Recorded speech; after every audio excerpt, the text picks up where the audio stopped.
think I'm laid back though. I'm quiet, but I'm not. I get anxious. Oh, I'm definitely an anxious student. You have a very laid back persona. Yeah. But Oh yeah. Inside, I try to keep it. you're running around. Yeah, I don't do that. You can someone around punches. If you put it the other way around, the screen is actually completely. Y'all don't know when I'm anxious usually. Who's clicking? Someone outside's clicking. I feel like the camera is better The on that videos side that I though took than yesterday, it was so funny because Put it the other way around, the screen is actually completely. Y'all don't know when I'm anxious. Who's clicking? Someone outside's clicking. This I one? feel like the camera is better. Well, that'll stop it. Right now we're getting Oh, I don't even want to do that. I want the microphone So, on. They put the volume I'm down. gonna do this. I'm gonna show up. That's what I was doing on mine. Is my mom ready to see my hands? Show up All the way down. And then if you have to move, I just. Cause yeah, otherwise you get the. That's And what it'll I'm doing. reverberate. I'm trying to bring- Alright, I think we're here. Welcome everyone who's joined us. Hopefully you can hear us. We'll be get started very shortly. Thank you for coming. Is it changed? Okay. Hold on, I'm coming. I didn't hear you.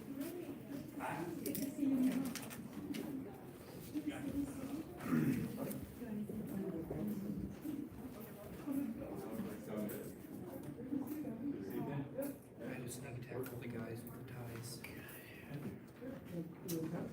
They wouldn't do the slacks in the button up, but they know when to do the ties. So I just want all the line. Maybe a few will want ties. Oscar, we're gonna take a team picture. Okay. Outside. Okay. Why not inside? Because? No, right space outside.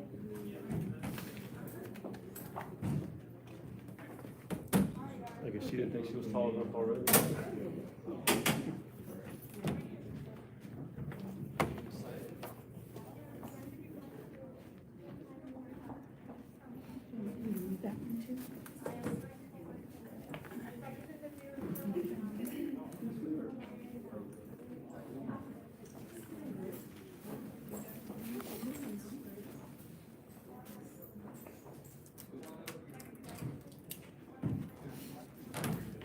You need some help? Take a chair, but you're a guest, so you can just hang out and relax.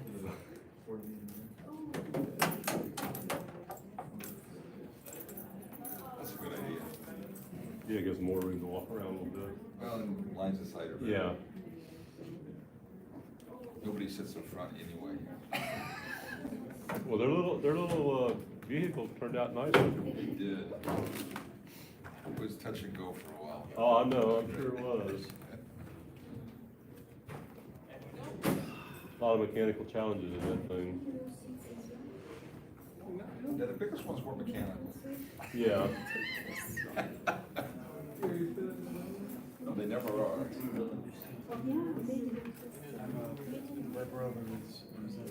Yeah, I deal with a lot of mechanics every day. Where are you working? American Electric. Okay, I'm a substation electrician. okay. So You can tell me you were a lineman. No, I'm not lying. I deal a lot with breakers and whatnot. So there's a lot of mechanics involved in those. Yep, Of course, there's a lot of electricity involved in them too. yep. Well, getting them closed, there's a lot of mechanics that get them closed fast. But, oh yeah, there is. Chunk. Springs and cams and levers and you know, stored energy of all various kinds.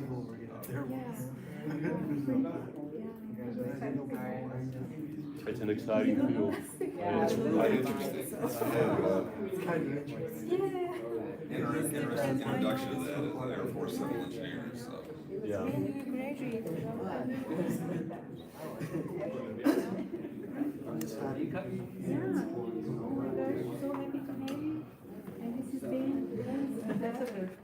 Oh, yeah. Randy. I'm doing well. How are you? Thank you.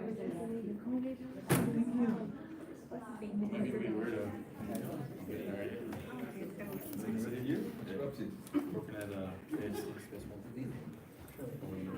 difference than to drive it. Because I suppose I have all the videos. You know, maybe I don't have the video. You need to drop me one. I might stream right now. I might not later. Yeah, I'll reach out like more. I'll reach out on If the. it saves a copy on the iPad, then I can post those into a link. Otherwise, they're on YouTube now. I think last December, I think after the December ended, I realized that the previous years were like hidden on the channel, so I unhid them. So I think as of December, you would have seen the previous years. How it looks like? It's Carhartt, kind of brown.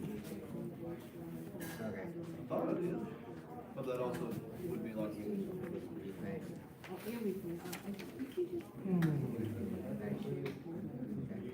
I'll see. I don't know if it creates like when you stream right to YouTube, like I might not save a copy of the video. It's really just me a copy saved to YouTube. Angela State Engineering. Angela State Engineering. How does it feel to sit it down? Yeah. So. I would rather be at school. But I bet you Yeah, will. we're doing it on that stuff. So I'll recap. So I have, yeah. So I got 3 and 4 done for Capstone, and I'll work to get the other things updated this weekend. So I'll just send you a note, like where I'm at with the other ones. But on 3, I still have all of those. I had their papers, and I thought they were at their desk, but they were on the bookshelf at home. So I just have to enter their desk. That would be me. Then at least 3 and 4 will be done. But I assume you're starting the A board. And then all the things for 3 and 4. All the things for 4 will be done, and I'll work on 1 through 5. So communicate to all of them.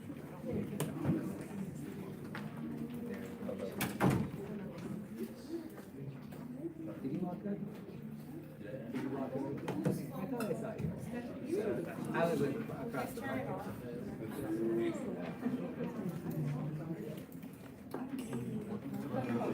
Did you need an extra? I'm just allocating. It's about. Alright. I'll do as well as I do.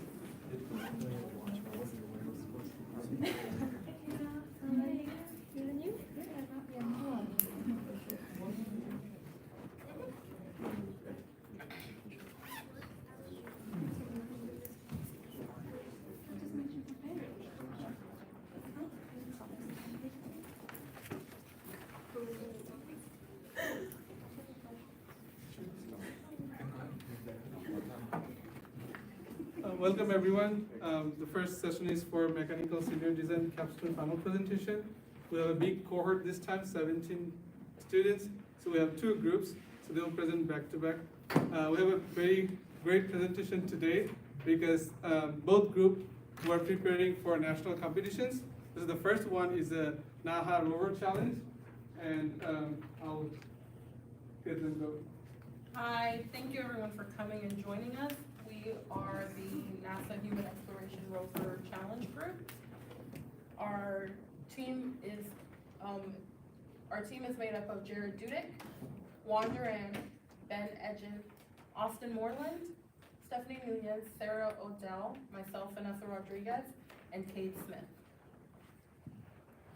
This is an image of our overall completed rover. We just want you guys to have an image in your mind as we continue to talk about all the subsystems and break it down. Today we are going to start with our scope, then into our initial scope analysis, design iterations, design analysis, risk and safety, prototype and manufacturing, challenges and improvements, and lastly, a demonstration. We're going to start with our scope. So since this was a NASA competition, we have a NASA HERC objective. That is to design, develop, build a human-powered rover capable of traversing various terrains, and in this case, it would be extraterrestrial terrains. and a task tool capable of completing various tasks. And our capstone objective, because that is why y'all are here, is for students to collaborate to address real-world design challenges and come to an understanding of how mechanical components and assemblies become part of an overall complex system. And as you will see later, we did have a hard time figuring that out, but we did. All right, so the NASA Rover requirements, these are the requirements that came from the NASA competition.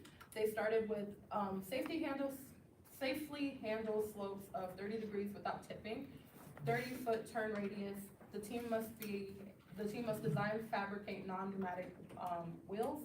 Rovers must collapse to fit into a 5x5 box. The riders cannot be lower than 12 inches from the ground at the lowest point, which would be, in this case, your feet or your butt. And must be human powered, no stored potential energy, in this case, batteries or flywheels, and average max velocity would be about 5 miles per hour. So for the Rover obstacles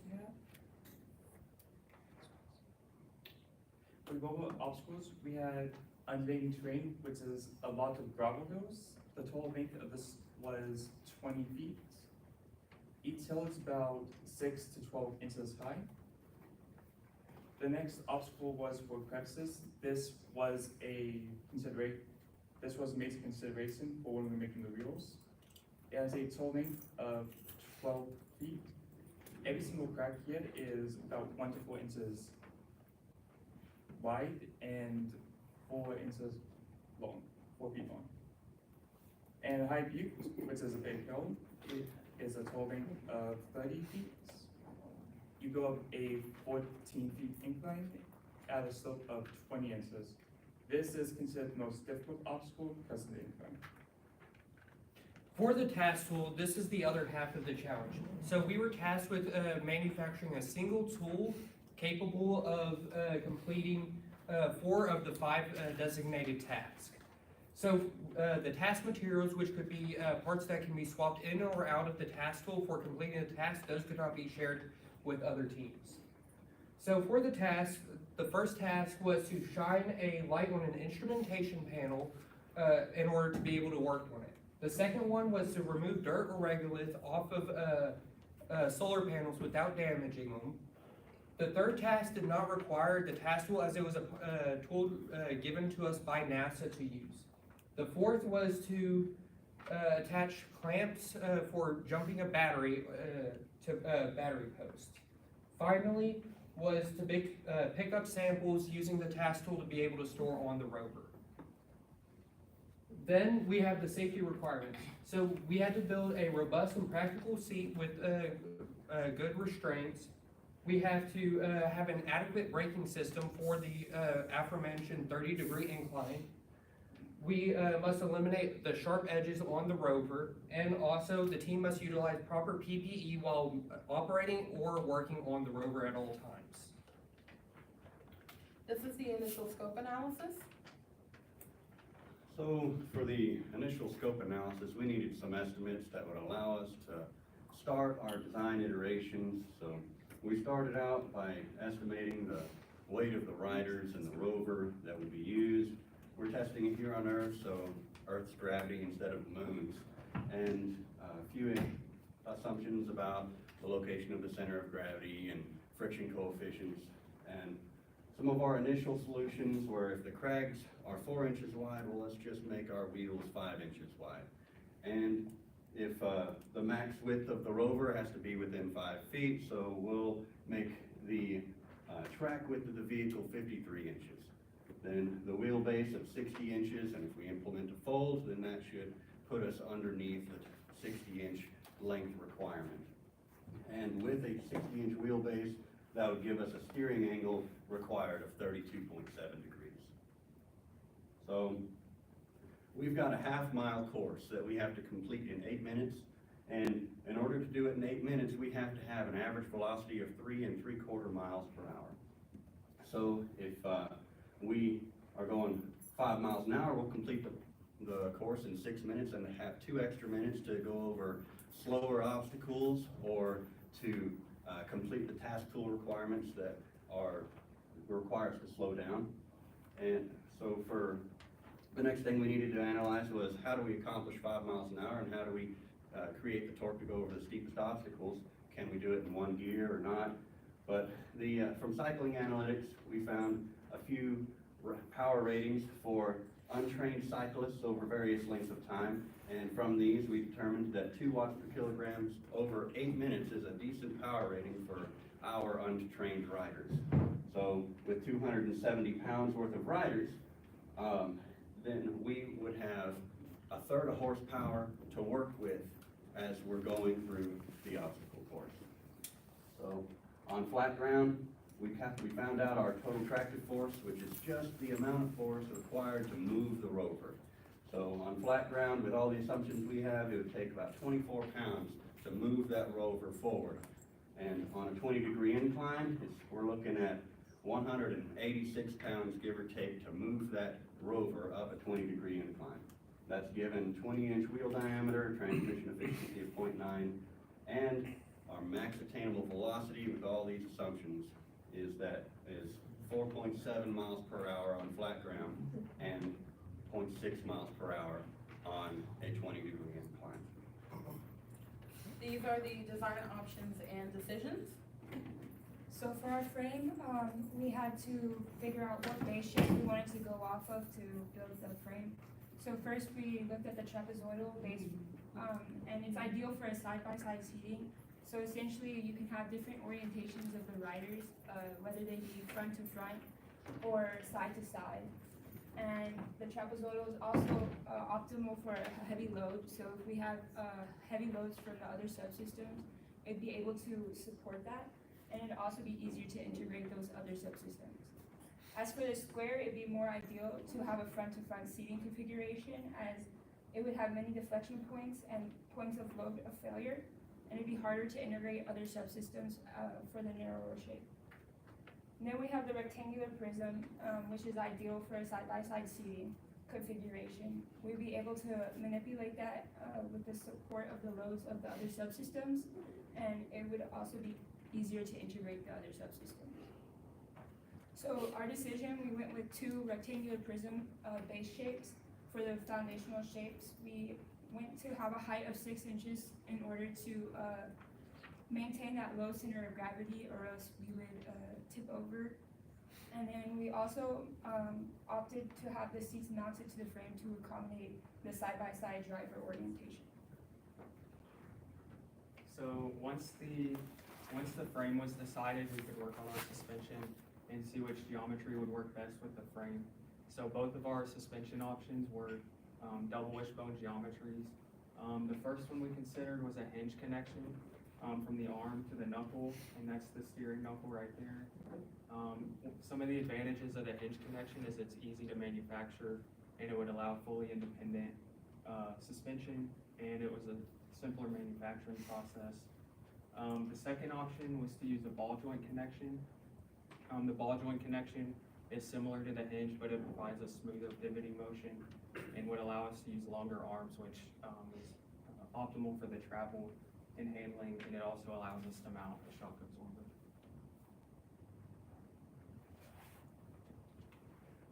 So ultimately, we decided on using the ball joint connection for both the front and the rear, the similar geometry. And the coilover shocks attached to the lower front control arm and attached to the frame, and the rear suspension uses heim joints instead of the ball joints. And during manufacturing, we decided to make the rear suspension rigid and fixed to the frame using a structural support. And these are the CAD models for our front and rear suspension.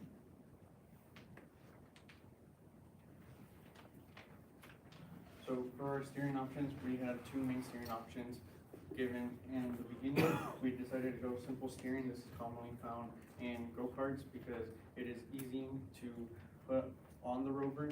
And so what you have here converts the rotational motion into lateral motion, making sure that the wheels are pivoting side to side.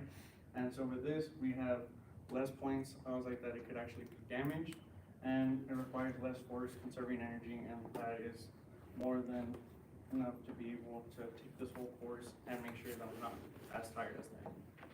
And for the rack and pinion, it does the same thing, converts the rotational motion into linear motion. And so this is commonly found in regular vehicles, as in your car. And so this ensures feedback right away, immediately from the drivers, making sure that the rover is turning. But as you see, with the rack and the pinion being down here, making sure that it is not damaged while we are going through this course, that is going through the pea gravel, that is going through the boulders that we had as the other objective. If anything obstructed the rack and the pinion, we wouldn't be able to turn on any force and causing us to detour from the course. Now for the steering system initial design, we decided to do a simple steering system by following the Ackerman steering geometry. And what this does, it allows both front wheels to turn in at the right angle to avoid tire slipping. It also helps with steeper turns. Now, we have the cut drawing over here, which was created on SolidWorks. As you can see, the steering wheel is on the left side of the driver. And this initial design was meant to be made out of 1-inch steel conduit. So the steering design we ended up going with is similar to the initial design, except we had to make some adjustments as to putting the steering wheel in the center of our rover. And we also had to change the type of materials that we ended up using for the system itself. Essentially, it was composed of steel tubing, coupler nuts that were welded into the tubing, and then the rod and bearings acted as the pivot joints in our steering system, creating the movement, and then they were welded onto the suspension.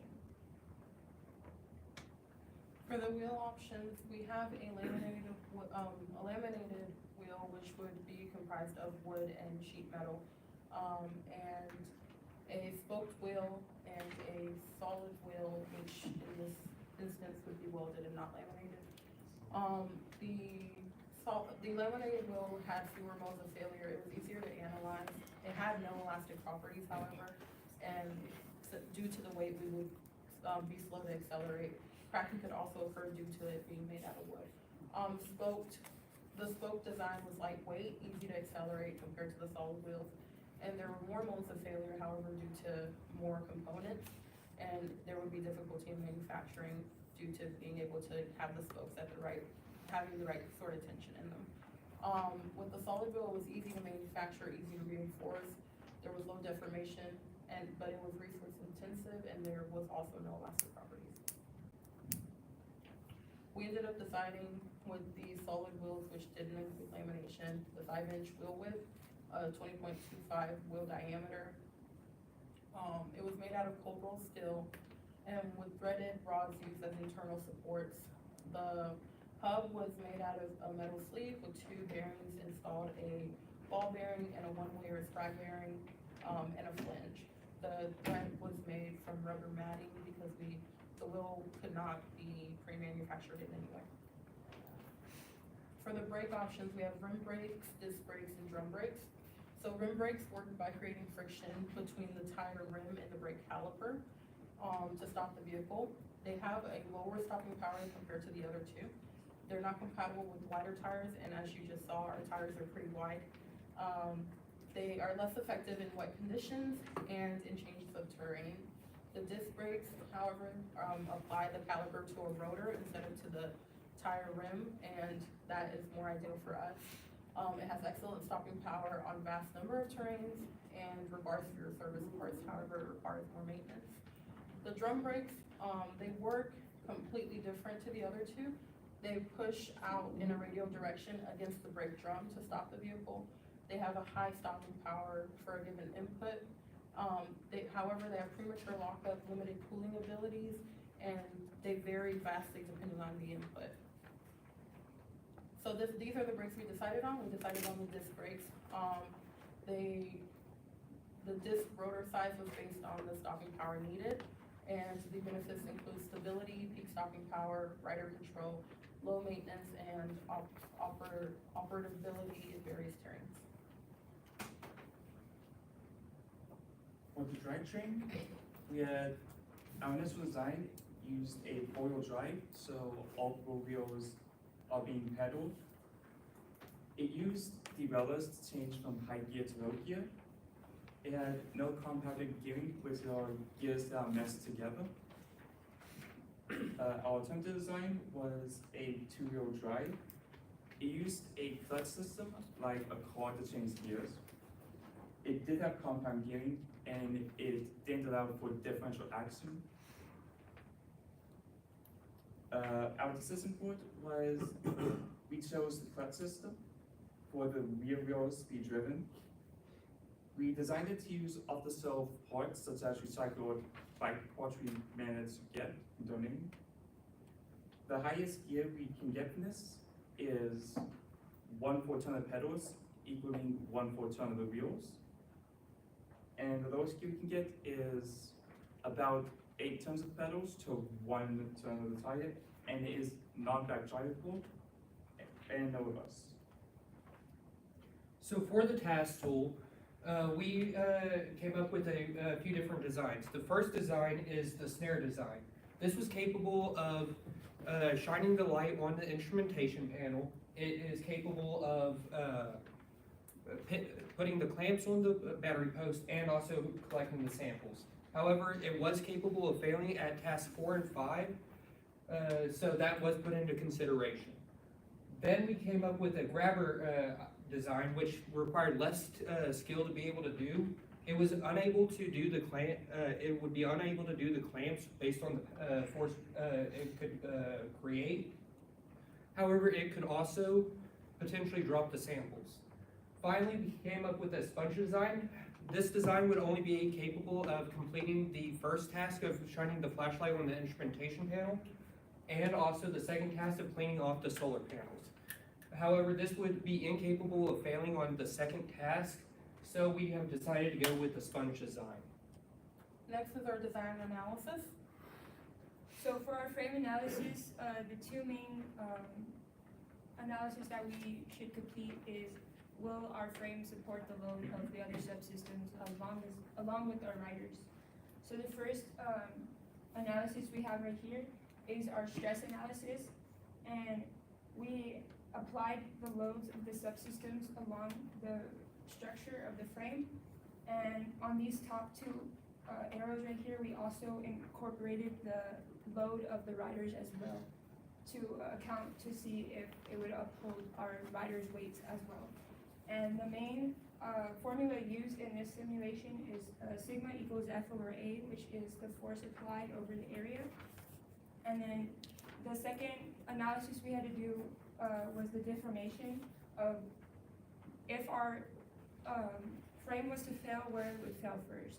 And as you can see right here, where it has the color, it shows you what part would fail first, which is in the middle of our fold, which is to be expected as that is our weakest member in our frame structure. Now we also had to account for tipping, and we had to ensure that our reaction force at the front of the wheel would be enough that if we were on our 30-degree incline of that obstacle, that we wouldn't tip forward or we wouldn't tip sideways, which is traverse tipping as well. So we had to come up with and ensure that the weight would be accounted for in the analysis of the frame. For the suspension, our first analysis was over our geometry. To determine our clearance for the system, it is based off the track width, frame width, brake offset, and the wheel width. And using this equation, we found our clearance to be 11 inches for the arms and the knuckle. And then our control arm geometries were determined using SolidWorks drawings, so we could easily change the dimensions. And our second analysis was a motion analysis of our suspension. And to start, we had to find our damping coefficient. And you have to assume a damping ratio of 0.25, which is the damping ratio for a typical car. And our suspension stiffness was calculated from the manufacturer of our shocks, and then our sprung mass is 340 pounds, which is based off our initial assumptions. And using this equation, we solved for CS, and we found it to be about 138 pounds per inch. For the motion analysis, we used that damping coefficient we found here and plugged it in. Y is the input, and it's the road, and it's that orange line. and it's a sine wave, and that's supposed to simulate our road. And the blue line is the simulation of our suspension. And you can see the damping effect is a little, it takes a little, it's a little late for this hill, so that means our suspension is stiff, which means that essentially we don't get the travel when we want it. It's a little delayed, which is okay because our handling, stiffer suspension means better handling.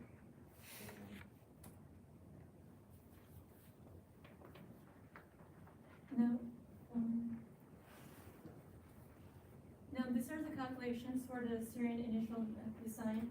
These are the parameters that we follow. Some of them were calculated by other team members, but other ones were provided to us by NASA, such as a turning radius at 120 inches. Now, to ensure that we follow that Ackerman steering geometry, the front steering inner angle must be greater than the front steering outer angle. We followed this formula that's just standard, and we proved this statement to be true. As you can see, the front steering angle is 28.81 degrees, and the front steering outer angle is 21.45 degrees. With these parameters in mind, we were able to calculate that Ackerman angle, and all it does, it ensures that all the linkages follow the right path, right? Now we follow just a simple geometrical formula over here, and we got the Ackerman angle at 19.98 degrees. At last, we were able to calculate the central link length. We first calculated the distance between the central link and the wheelbase, following this formula over here, and we got it to be 1.88 inches. And finally, we were able to get that central link length, which turned out to be 36.24 inches. So here we have the steering motion analysis, and so we have all the necessary parameters set onto all the linkages, making sure they coexist with one another. And this is supposed to show the turning angle and making sure that we are following the Ackerman steering geometry, making sure that our tires won't slip. And this just gives us a rough assumption of what the linkages cut out to be. So we have an estimate of what we're going into whenever we're fabricating our actual design. Next is the wheel analysis. We did a stress analysis on the wheels with a load of 125 pound force applied to simulate the distribution of the weight on all four wheels. Right here is our first principle stress analysis, and as you can see, we're pretty safe on the stress on the wheels. The safety factor is about 5.58 with the maximum principal stress of 5.81 KSI. For the displacement this is the displacement analysis. We have about a 0.03 inch displacement, which is essentially negligible for us in this case. With our wheels, we should be fine. And with our wheel analysis, we have the radial load of 1,167 pounds on the bearings with a 3.5 inch width. We have a radial load capacity needed of 1,207 pounds, which was found from McMaster-Cart, who manufactures those bearings for us. The bearing dimensions that we needed to be able to attain this would be 1.18 inches with a width of 0.63 inches. The spare bearings were used to prevent the back drivability, so no reverse in this case for us. And dimensions driven by the gear ratio here is the wheel diameter, which is 20 inches. The rim diameter 19 inches and the thread thickness of 0.5 inches to be able to have the 20-inch wheel diameter total. For the brake analysis, we use a brake torque formula, which was found on the engineering toolbox. The formula is seen right here, with T being the braking torque, B being the friction coefficient, and FA being the maximum pressure multiplied by the area of the brake pads. With an 8-inch rotor, which is about a 203 millimeter rotor, which is the essential size, we have the torque of 393.47 pound force with the maximum weight of the Rover on an incline of 30 degrees using statics. We analyzed that we needed 262.21 pound force or higher to maintain the vehicle. That gives us a safety factor of 1.5, which is right at the cusp of what we need for braking. Next is the drivetrain analysis, and we've got to be able to overcome these obstacles. So the big question is, can we do it with one gear, or do we need multiple gears? So we started out with an energy analysis. If we were traveling 5 miles an hour, and we would have 544 joules of energy. So whenever each of the obstacles are 1, 2, and 5 feet, at least that's 3 of them, and the potential energy needed to overcome these obstacles would be 651, 1,320, 3,200 joules of energy would be required to reach the top of those obstacles. So the time to climb each obstacle, we calculated based on the assumption that the velocity of the rover was decreasing linearly as it approached the top of each obstacle.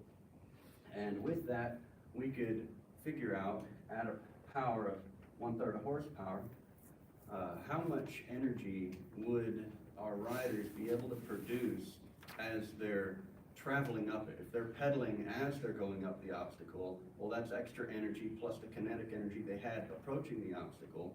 So does that total, is that enough to overcome the obstacle? So this is 342 joules, 330, and 1,000 joules of energy would be what the riders applied during the duration of the obstacle. And for the undulating terrain, we are producing 886 joules of energy. So we can actually just hit this thing at 5 miles an hour and overcome it. But the large ravine and the high butte, we could not do that. So the conclusion is we need to have more than one gear. We can't just have it with one gear motor. So next thing you know, we need to figure out what the gear ratio is. We have an estimated power rating for our riders. So using this, we can rewrite RPM and torque, which are the two variables in the horsepower formula. We can rewrite those in some special ways that helps us out. RPMs can be rewritten in terms of the linear velocity of the rover, and torque can be rewritten as total tractive effort, or the amount of force required to move it at a given incline. And so all of these functions here, we nest them inside of this horsepower formula, and we come up with a powerful horsepower, that our formula for horsepower that is a function of the linear velocity of the rover and the grade or the slope that we are approaching. So once we have this function, we can rearrange it a little bit, and we have a function for the linear velocity of the rover, and it takes in as variables two things that we know: the horsepower that we have and the incline of the obstacle that we're approaching. So with this, we can directly solve for the velocity ratio and then the gear ratio required to overcome the obstacles. And that's how we figured out what gears we need, what's the number of teeth per sprocket, and how do we do that. So the minimum expected power, about 1/3 horsepower. The low gear that we have is 1 to 7.8, and the high gear 1 to 0.96. So like Ben said earlier, about 7.8 turns of the crank will give us 1 turn of the rear wheel, and about 0.96 or 1 turn of the crank in high gear will give us 1 turn of the rear wheel.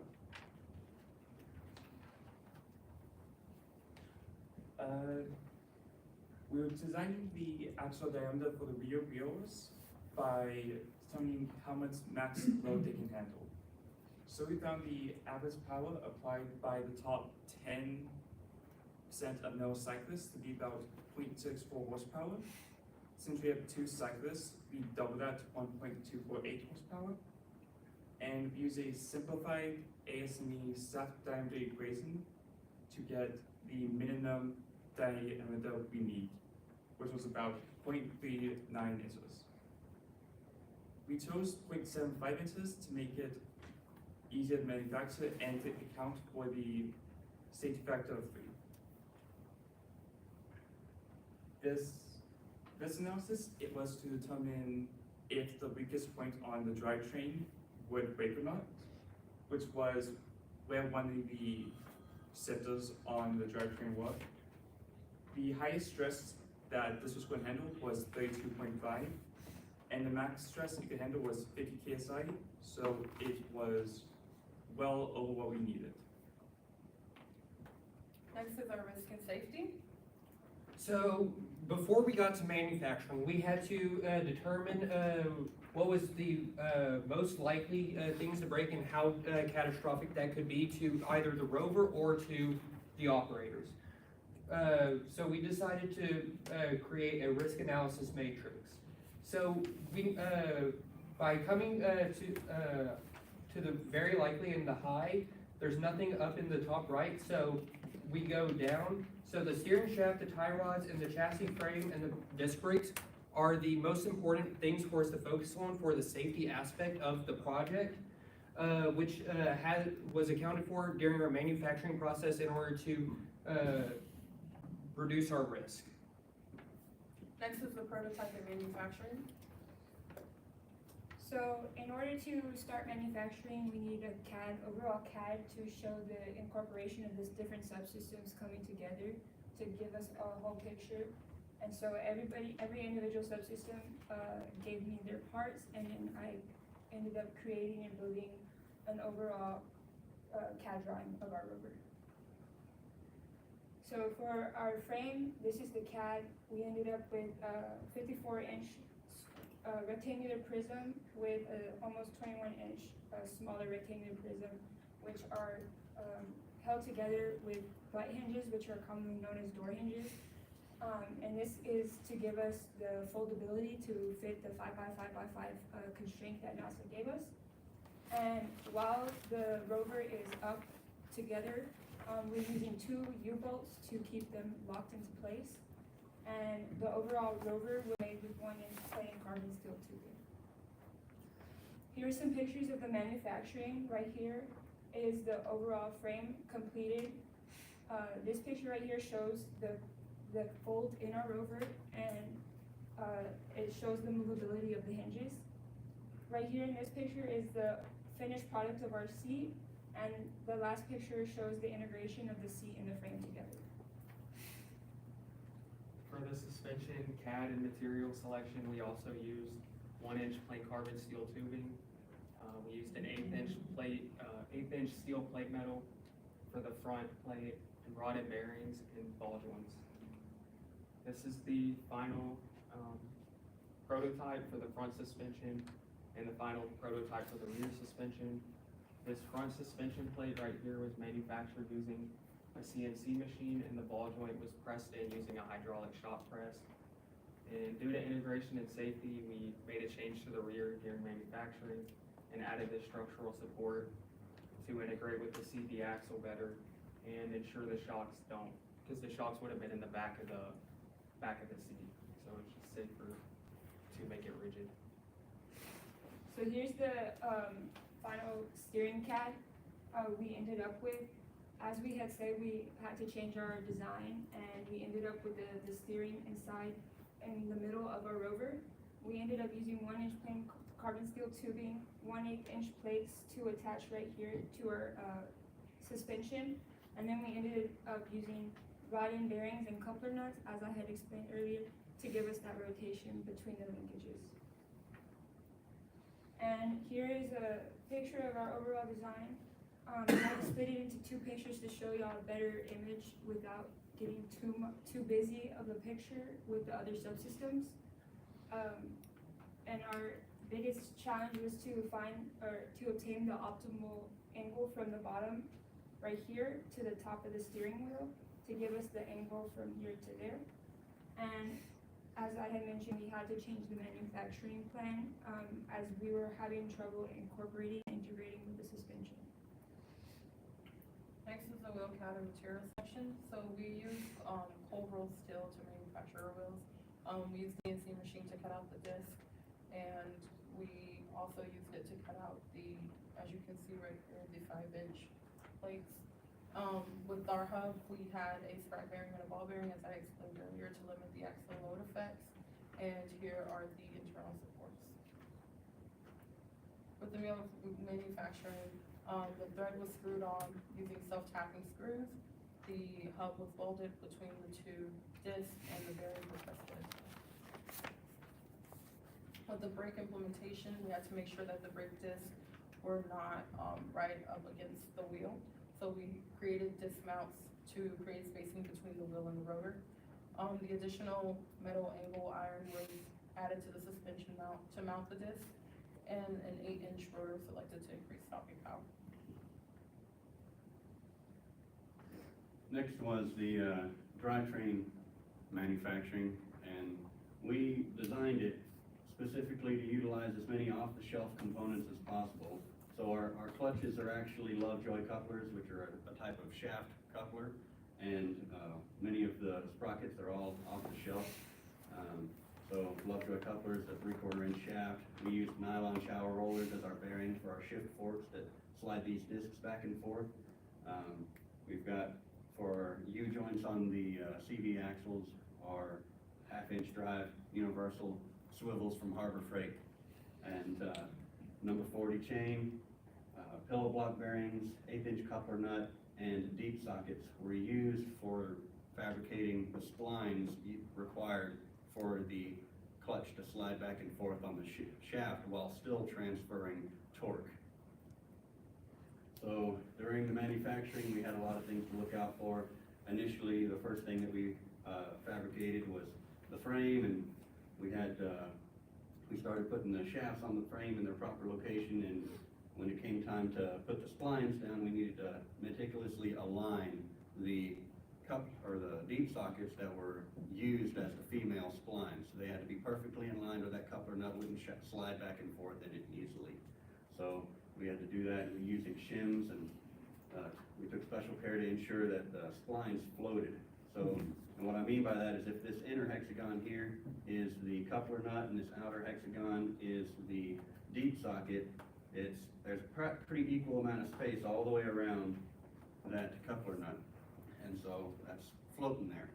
But if it's offset and it's not quite floating, then there's gonna be friction created right here where they're too close. So we needed to really make sure that we took care here, otherwise this thing isn't gonna work. Off-the-shelf built parts, a lot of them, they already have built-in tolerances, so most of the fabrication was pretty simple assembly. And the parts that we did fabricate ourselves, most of the time, just some minor file work was needed to make it work. So for the task tool, we ended up using a card cleaning sponge, which is used for antique cars in order to ensure that the solar panels don't get damaged, as well as a 100 lumen flashlight that is placed in the end of the task tool for storage. And then the length of the task tool was constrained by where we could fit it onto the Rover. Next is our challenges and improvements. So for our challenges, we have here access to tools and materials. That is the wide selection, as in, since we had a deadline for this competition, it was eager enough for us to get parts that we could localize here or get in time. So there was no outsourcing, waiting 2 weeks, trying to get one part in when we could go ahead and fabricate other systems. The workshop space, because there was 2 large teams, we couldn't work in the same actual shop. There was too much bumping and coexisting with each other, so that was a challenge that we had to work around, having space, making sure that we had jack stands just keeping up our frame. Finding threading that was not pre-manufactured was also a huge challenge for us, because these wheels had to be non-pneumatic wheels and we couldn't outsource for them. They had to be built from scratch. The drivetrain and pedal alignment, if you guys see the Rover at the end, and I would highly encourage you guys to, the placement of the steering and also the pedals were put together and is not in the most optimal position. And the shifters, lastly, the shifters, while the drivetrain is incorporated into it, the shifters take way more than an average power to be able to shift in and out of gears. So whenever we would be trying to do the challenge, it's gonna be real hard for us to try to get it into gear. Now, improvements that we could do is clearance within the subsystems. Of course, we made a CAD, we made sure all the parts aligned, and of course, every engineer can tell you, whenever you make a CAD, it's 100% gonna work, right? It's not. This class was supposed to teach us all the integration, making sure that we take things into accountability, as in material selection, how we stated before. Welding steel conduit, not a good idea, creates toxic fumes. We learned that from Mr. David. Now, what do we know about welding? Not very much. So Of course, we had great mentors teaching us along the way. Material selection is a big part in manufacturing, making sure that you have the safety factors, making sure that you have things that you're able to utilize. Placement of the steering, as we said before, we wanted to go with the steering on the left side with the integration of the other subsystems. We were interfering, so we had to place it in the middle, most likely like a regular ATV cart. The independent rear suspension, same thing. As for the safety factor and making sure that the CV axle is not messed with, we had to make it rigid instead of making it flow with the shocks as well. Leading the brakes on site, the brakes that we got were pre-bled. Sadly, they weren't pre-bled correctly, and so one of our actual disc brakes on the left-hand side is not working fully properly, but luckily, our right one is just right enough for us to stop. So, the design of the gearbox and the drivetrain, we had a lot of working around on that with the placement and with the shifters, and account for warping when the welding, especially on the frame. We set it up with angles provided. We're making sure we're getting 45-degree cuts. We're welding onto each other. Next thing you know, the pipe is a little bit bent. Now we have to account for everything else. Now you're having people use clamps, trying to incorporate everything together. Okay, so a lot of these processes, we're doing the manufacturing process, and of course, because, how I stated before, you have a CAD, you're missing all these other parts that you don't take into account, and this class was something that showed us how to figure everything out. Next is our demonstration. So we do drive. So the first video is showing the incline that we would have done in the competition. The second video is the pea gravel, and then the third one is just straight maneuver. What gravel was the challenge? The sidewalks helped us. As you can see, downhill, we're zooming. You weren't supposed to tell them Next, we have the total cost of the Rover, which turned out to be between $2,700 to $2,800, not too expensive. With the drivetrain taking the most portion at 44.3%, followed by the frame at 15.6%, and the brakes at 11.2%. We will have some honorable mentions. We have Dr. Slutz who donated quite a large amount of money to us, and Dr. Kitch, which is our department lead. We have Dr. Hawk, who was our advisor for the second semester, which is our manufacturing semester, which is when we needed the most help.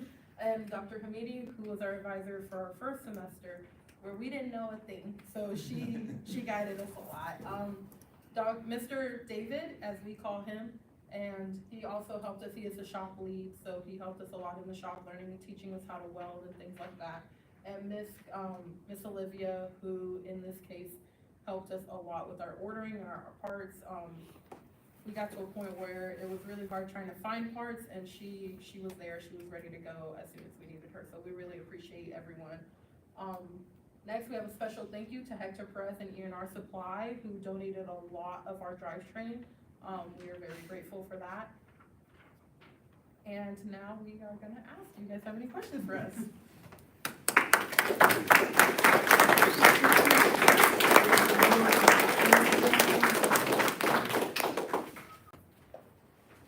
I'll start with an easy one. What, on the 3 trials you did, what was the hardest one to traverse? Oh, you mean pedaling? Yeah. The hardest part was having my knee not hit the steering wheel. Another design constraint you did. But the incline was the hardest. The incline was harder than the gravel? Yeah. The gravel was smooth. Well, And which software did you use for simulation and stress analysis or decision analysis? We used Inventor, so we created our parts in SolidWorks and transferred them over to Inventor to be able to make the analysis a little easier on us. And for simulations, the same? We use, so Cave used MATLAB to do his simulations, and for us, we use SolidWorks, but also use Inventor. We also use GeoGebra to Yes. show the steering motion and the geometry of the steering. Based on that analysis, did y'all do a frame analysis or truss analysis? We did a frame analysis. Did your frame analysis include bending deflections or axial deflections only? Both. As well as bending stresses? Not bending stresses.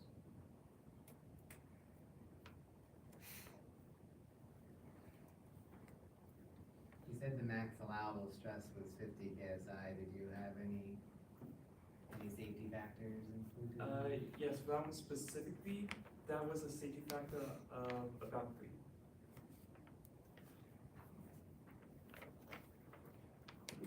Back to the frame analysis, you guys showed that you have a weak spot on the bottom part of the frame.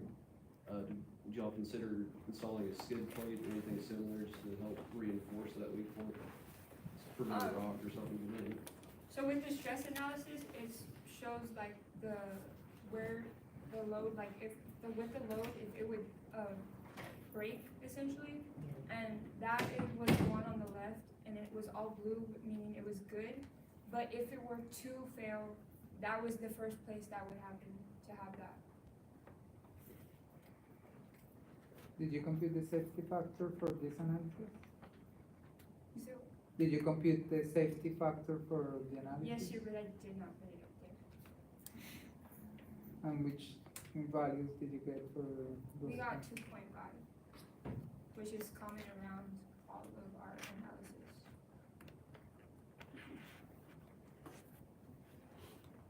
Did your switch from to a rigid suspension in the rear, is that gonna change your loads? Did you reanalyze the frame with those loads? Probably not, no. It would change it though.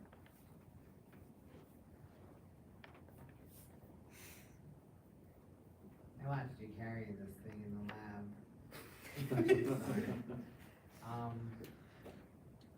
Did it meet the weight requirements?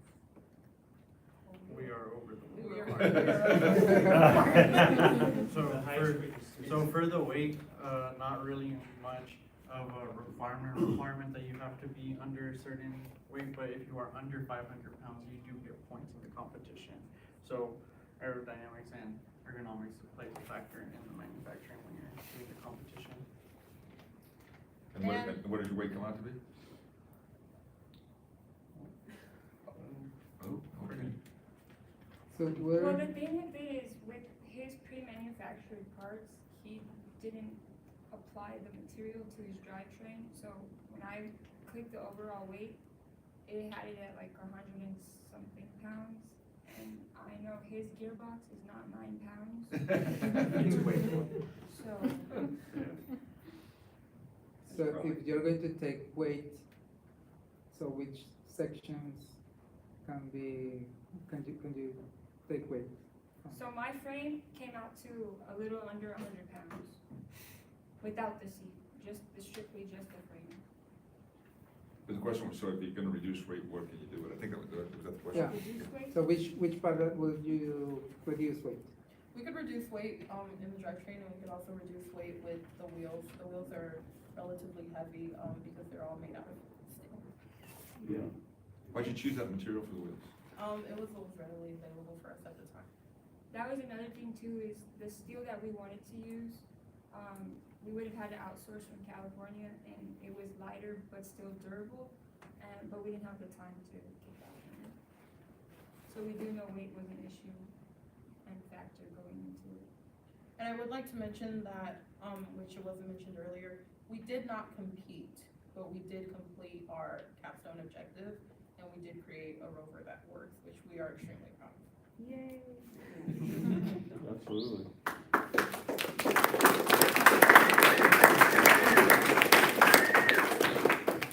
So what were the biggest constraints that kept you from competing?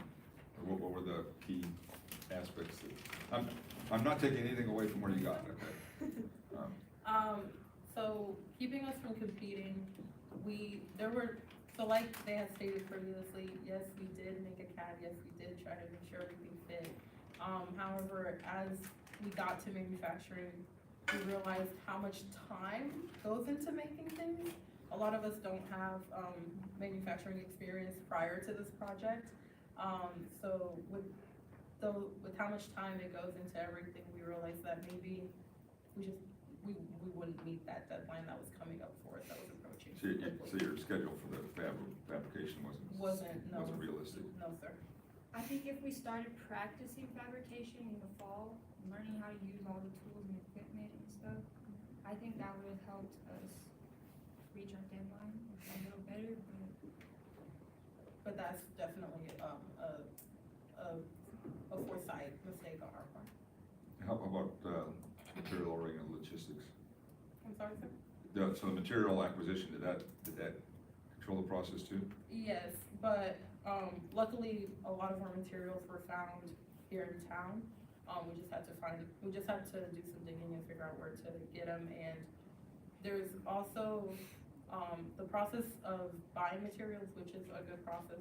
It does take a while to get all the paperwork going and get everything, done correctly before we can go get the part. We can't just go into the store, buy the part, and come do what we need to with it. But well, from 20 years of experience with lots of different organizations, I can say that ASU ordering processes is no more onerous than any other one I've ever been in. It is very onerous compared to when we just want something personally and go down the street. But I think that the experience that you got with that is super typical, right? Any organization has got lots of controls and things about material acquisition that you're gonna have to go through, and so you can bitch and moan about those all you want, but that's not gonna get the stuff ordered. So I think the experience you guys have with that is really gonna be helpful for you. What were the NASA tasks that y'all had to do? I may have missed that, I was grading.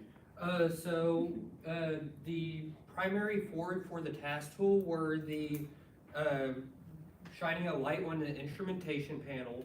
It was, cleaning the solar panel, dust off of the solar panels. It was, clamping, putting battery cable clamps onto battery posts, at different orientations, and then collecting, samples to store on the Rover. Those were the, 4 different tasks that required the task tool. However, and the third one did not require the task tool at all. But we decided to go with task 1 and 2 just because we could ensure the success of that, unlike the other ones, because we could have dropped something and just wasted even more time doing those. So you weren't required to meet all those tasks? No, sir. None of the tasks or obstacles were required by NASA. So how does it, why are they there then? So essentially, there's a point system. Okay, So so you get more points you and you get get more more points time. than you want to win. Yes, sir.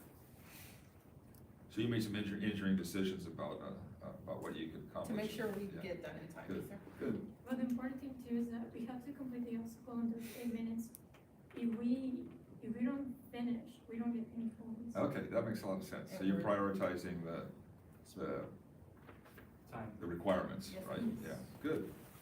Sounds like you have a risk analysis to do before you even did the risk analysis. essentially. How many hours did you spend per week working on the project? Did you track it? No. Didn't NASA require you to That's track another it? cost. I don't think it did. No, they didn't. NASA did Oh, not. they didn't, no, No, this, it did this, not. the other NASA No, ones They were required there a you lot to of track the hours. time. no. But we too weren't many required to. hours. There's a lot of sleepless. Mr. David would shoot him out of the lab every night. We got kicked out at 10 p.m. On a regular. The obstacle inclines, you guys mentioned that there were, angles involved with that. What were those incline angles? Biggest incline angle is 20, but there was a requirement about us not tipping on a 30-degree incline.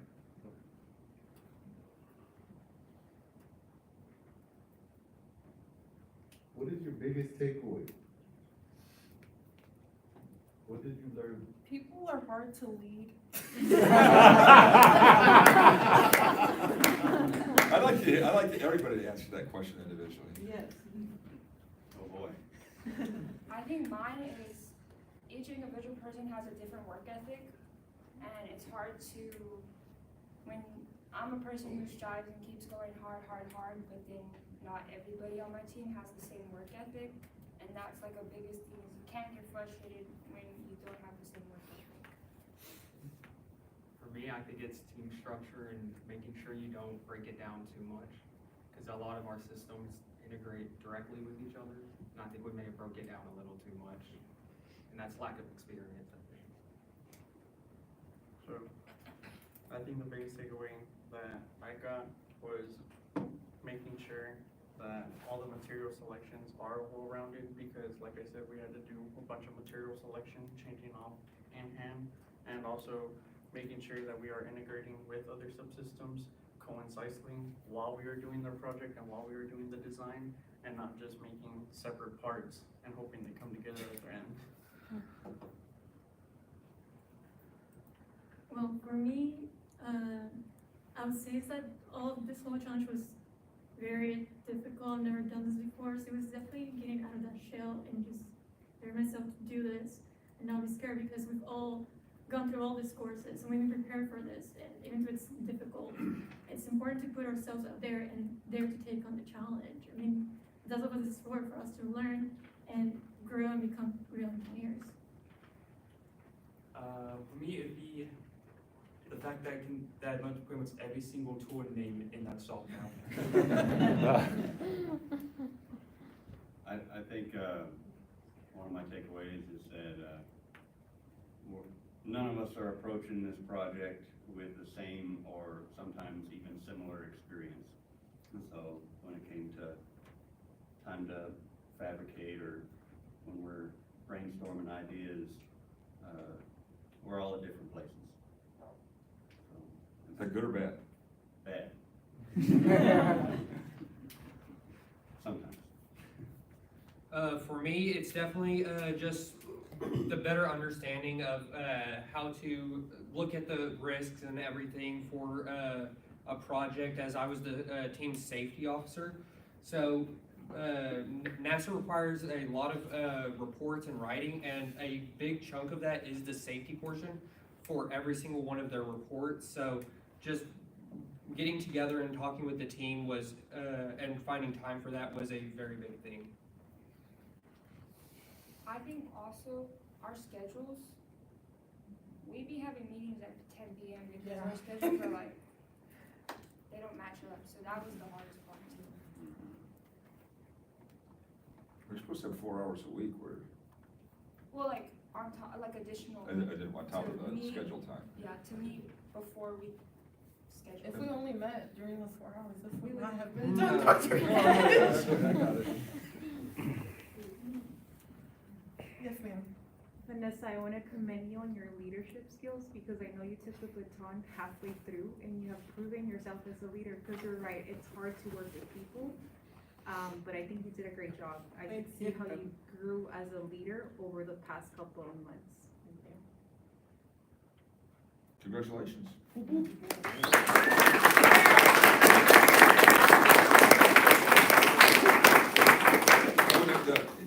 We're gonna say something real quick. Okay. Thank you, and keep it rolling. So our next presentation will be at 1:15. So the second ME group will present at 1:15 in about like 10 minutes. And the Rovers? The Rovers are displayed outside of the building. If you go down straight and then. Straight that way. Down, yeah. And I'll collect those,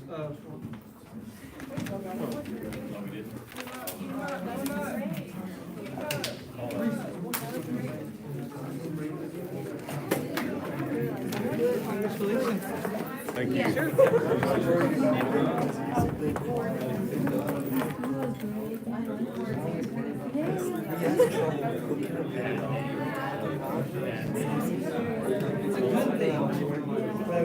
You made our life. That was gonna be a lot of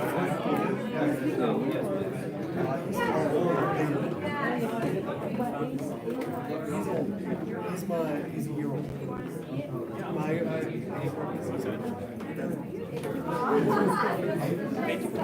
course. Okay, good. It's going to be a lot more critical with you.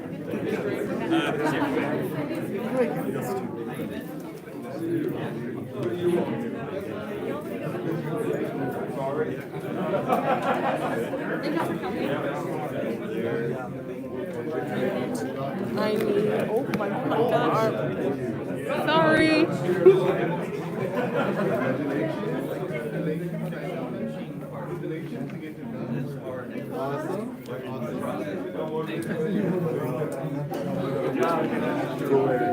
That's my brother. Okay. I was wondering if this guy's Oh, yeah. That's Well, I had him up there before we got here. I was like, hey, pick it up, pick it up.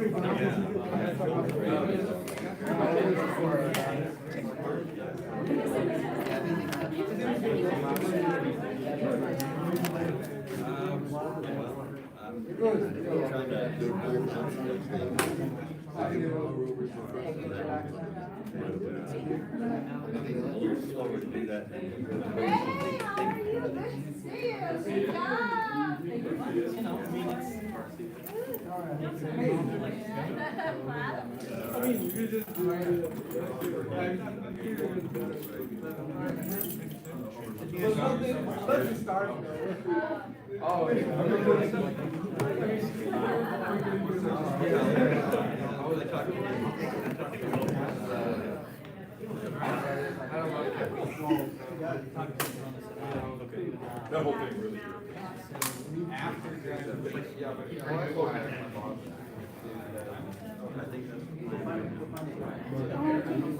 I was looking for you. For the next group, you are not paying for the next group? I'm doing, oh, you can keep Yeah, it. I'll give you back. Okay, But I didn't get the paper for I will give when they come.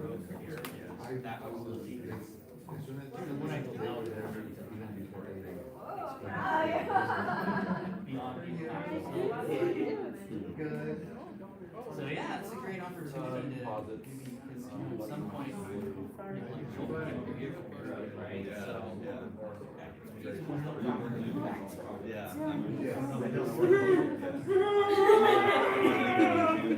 Fantastic call. Yeah, so are they gonna let you be in charge? Yeah. I think I'm gonna be on my own for a few days. Yeah. And then. It's level. So are they gonna send you anywhere to like? At this point, they want me to. Yeah, well, I mean, just like to train or anything, Oh. maybe some new Germany or something? No, I'm not starting. Hey, Vanessa, how are you? Good to see you again. Congratulations. I just want to say. Yeah, hi. That'd be crazy. That'd be kind of fun training. But I think right now. Yeah, I just talking about hearing how they do things. Like, it seems like the company is really separate here. All their engineering is done there. So that would be, I think, fun and learning opportunity for people in there. Yeah. They do things totally different.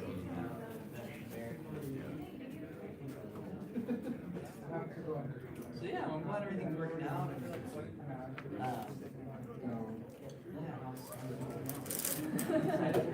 I'm excited.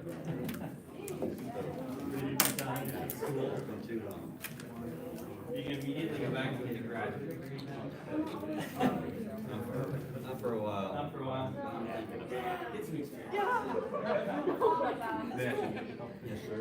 You got any plans for summer? Or you just take it easy? I'm gonna go over with my dad to Memorial for the Marlin Falls. It's in a little town called Marlin. They have a small city park, I'm just there, and just gotta walk over the bridge.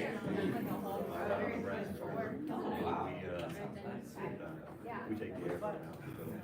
Airboat. Yeah. Nice. That's our favorite.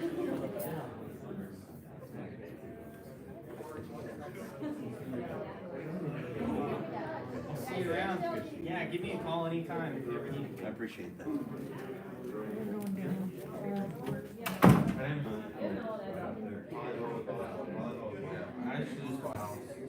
Hey, oh, okay. Yeah, proud.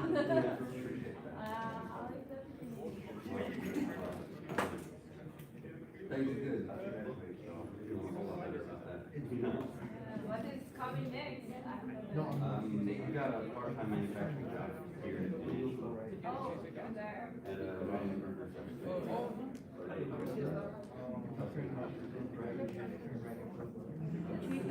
like all of, companies interested in manufacturing.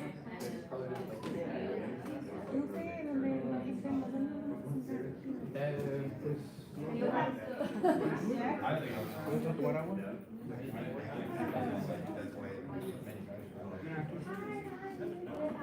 Good job.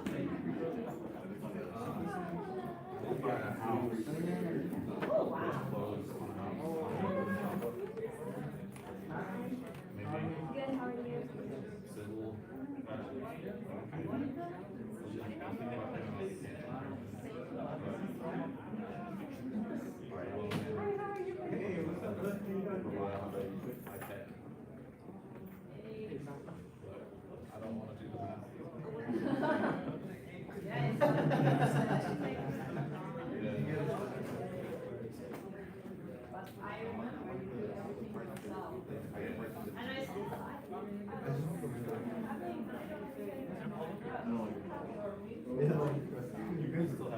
Yeah, if you decide on doing something. Okay, that's like.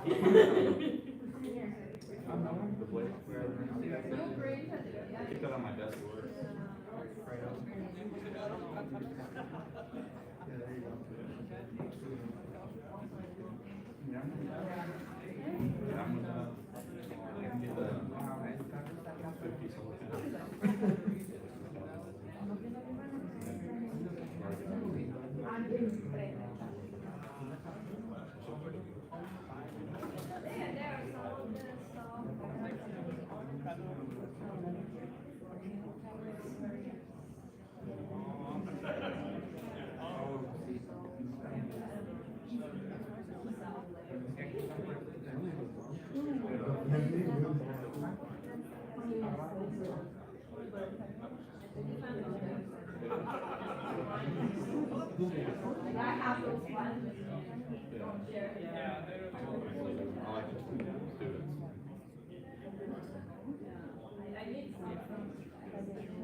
But I told them,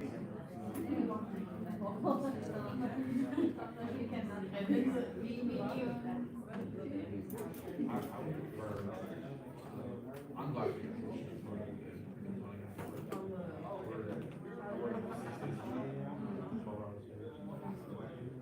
not because I have to, but it's just because it's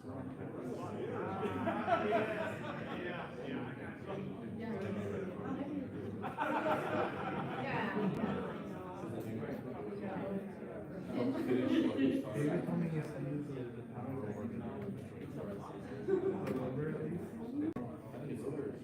It doesn't have, you can't push it back. You can't go back. No, you can't push it back.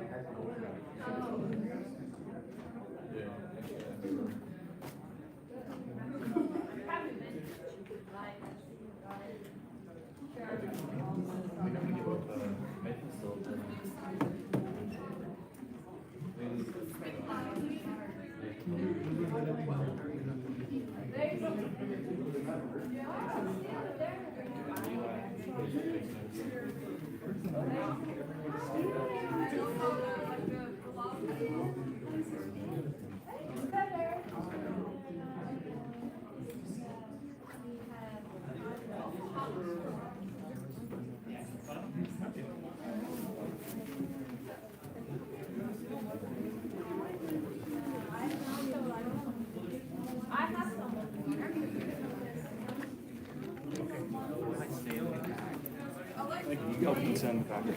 All right, appreciate it.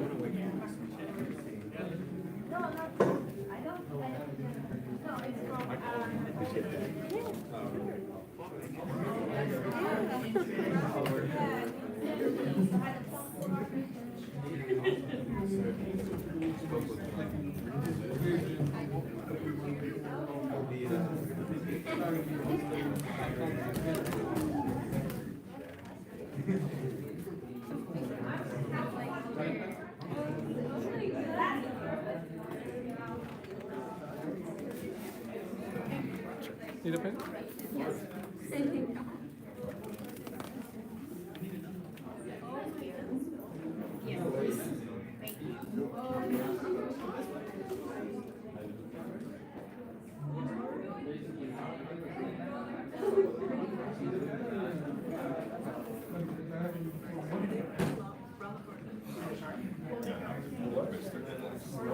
Both teams missed deadlines. The human power Rover missed deadline, like back on.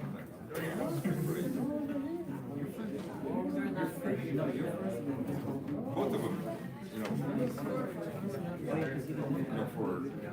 for a starter team, even for the first time.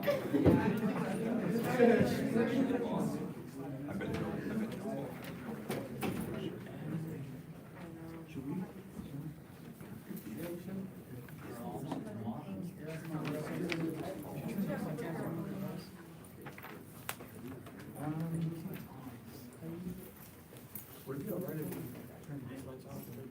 Not sure. I think so. Just Just play with them and see how it works. I don't know how it all works. top one? I don't know. I have no idea. Yeah.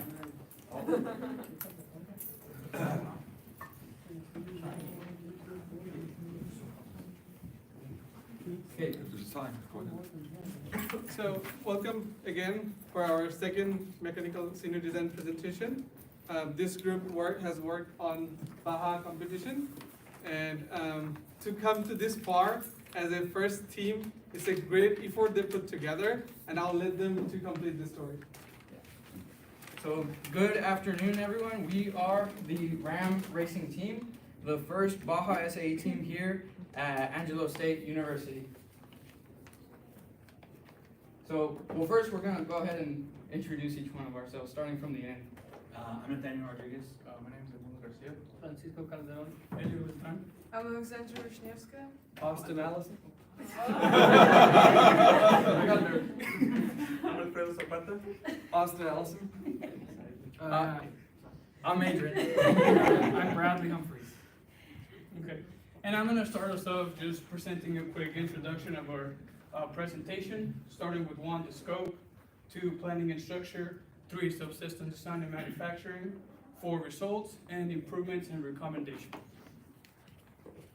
So first, for the scope. Baja SAE is an international competition where a lot of universities get together and compete against each other.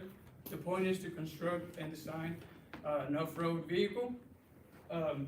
This is a competition that's been happening for decades and a lot of universities have attended, and so we wanted to be the first team to represent Angelo State. So with that being said, Elio and I's dream, spring of 2023, was to kick this off for Angelo State University, and we had to set some goals. So obviously the first goal is complete a capstone project that will let us graduate, because that is the #1 priority, right? And this is definitely a large enough project that we can accomplish that. The second goal is to design and build a vehicle that would compete in the competition in April of 2024. And the third one would be to manufacture a running and driving vehicle. It's our tiered goal list, right? So it goes down. And if that fails, manufacture a rolling chassis, which is still very much challenging enough. And lastly, we wanted to establish this team here at Angelo State University and hand it off to the upcoming seniors.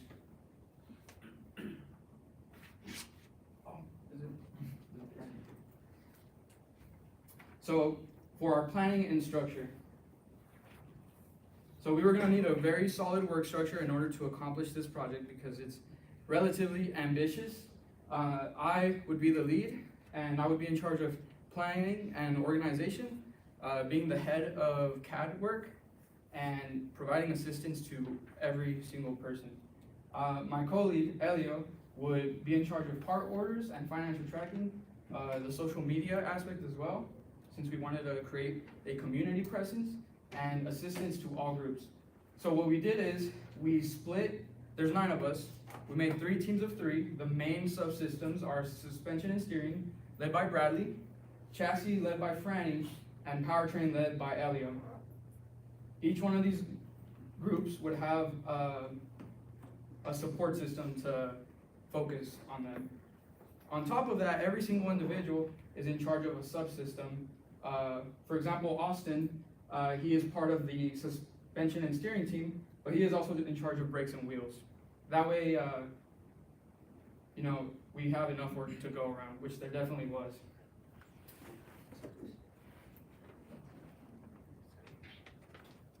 Okay, we were gonna have to break this project down into phases. So our first phase would be the research phase, where we would do component and system research on everything that the vehicle needs. What are all the parts that we have to implement? Phase 2 would be our design phase, where we create a model using SolidWorks that accounts for every single system. We would also do our part selection during the design phase. So what parts can we buy off the shelf? What parts do we have to make custom? And the third phase, the manufacturing phase, would be where we're actually buying the parts, making the parts, and creating the whole vehicle, manufacturing all of the systems. We laid it out in an extremely detailed Gantt schedule. Here it just shows the overall large phases, but each one of these breaks down system by system. So now I'm moving on to the subsystem design and manufacturing. This is where we're gonna do a breakdown of the big 3 subsystems, and it will start off with chassis by Franny. So leading off the chassis, I was supported by Mundo and Nate. I'm gonna talk about some objectives, some analysis, some iterations. In case you don't know, this is pretty much what a chassis looks like. It's pretty much the framework that is supposed to secure the driver securely. It's also supposed to smoothly integrate other different components of the vehicle. And another objective we had was to select the proper material. So the first chassis was our first initial just brainstorm without including any sort of regulations or just nothing else. It was just really just seeing what we could create. The 21st chassis includes regulations, and it was actually our last design of last semester of the design phase of everything. These are just some matrices of material selection, which one of the regulations did include having a greater bending stiffness and bending strength. These are some more analysis of the chassis itself. And so these are a side-by-side of the actual versus the simulation. In the end, instead of 21 iterations, we had a total of 37 iterations in the past 2 semesters. Many changes included due to other systems as well as regulations. We're handing it off to Edmundo. Okay, so I'm gonna be going over the challenges and as well as the skills that we learned while manufacturing the chassis. During the material ordering phase of our project, we experienced some delays in obtaining the 4130 tubing steel. This setback significantly postponed our production of our chassis by a month and a half, which is a lot of time. So during that time, we decided to be proactive and learn other skills that we had to learn. So these skills that we learned were TIG welding. TIG welding is a very difficult type of welding. It requires a very steady hand while you're welding, and as well as precision, and as well as cleanliness to ensure that you have a defect-free weld. in addition to TIG welding, our team also had to learn other fabrication techniques such as notching, jigging, and bending. Notching involved precise tube cutouts for specific joint angles. And jigging utilized 3D printed table jigs, which were screwed onto the table, and that's where it held the frame of the chassis, so it did not move while we were welding, and it also ensured a better accuracy while we welded. Moving forward to bending. Bending allowed us to shape the tubing to our desired angle, and most of our challenges were in notching and bending. So early on, while we started fabricating, we learned that precision on our angles was very crucial for to prevent any damages to our tubing. So this also led to restarts in our members and as well as scrapping of material. I will now move along to Nate. So this is the actual manufacturing process going throughout each member. So at first we have to, as Muna said, we have to create notches that are specified to the angle of our design in order to get the most accurate design and manufactured part we could get. So then, as Muna said, it has to be clean. So every part that we cut, we had to weld it as well in order for the penetration of the welds to work and not have any deformation. So after actually welding it all together, we have to tack the tubing together. Because when you tack the tubing, it'll also want to pull it each certain ways. So you have to have people holding the members to ensure that it stays the same. And then once we make sure that the alignment is correct, then we can completely weld it together. So the fabrication phase, the first phase we started off with is the base because that's obviously the foundation of the chassis. And that was the most difficult part, I'd say, because we weren't experienced in notching. We were barely experienced in TIG welding. So getting the angles correct was very difficult because once you notch it, there's still play you can have with the notch, so you can put it in and it wouldn't actually still be right. And then we moved to phase 2, which was adding the vertical members, which would require 2 to 3 more people because you have people who have to check the angles from the horizontal and the vertical to make sure that, again, it's aligned. And then phase 3 was adding the rest, the horizontal members, the diagonal members, and the bended members. By then, we were relatively confident in our notching, so that wasn't as much of the problem. The biggest problem was bending, because most of our bent members needed to be symmetrical. We had to get 2 of the same bends at the same place in order for them to look right, because if you have one too long, one too short, they wouldn't meet at the members that connected them. So I was also a part of the safety lead. I was also the safety lead, so there were some simple things I had to do, like put the harness on the frame in order for it to be able to safely secure the driver, as well as I was a big part of the design of the cockpit because there was a need for a certain distance from the person to the chassis to ensure safe if there's, say, a rollover, and as well as just mounting the fire extinguisher in order for the driver to have a way to access it if there, again, is a rollover. Next is powertrain. I'm in lead of the powertrain team, and I will be presenting the objectives. So the main objective for the powertrain is to propel the vehicle in order to move, right?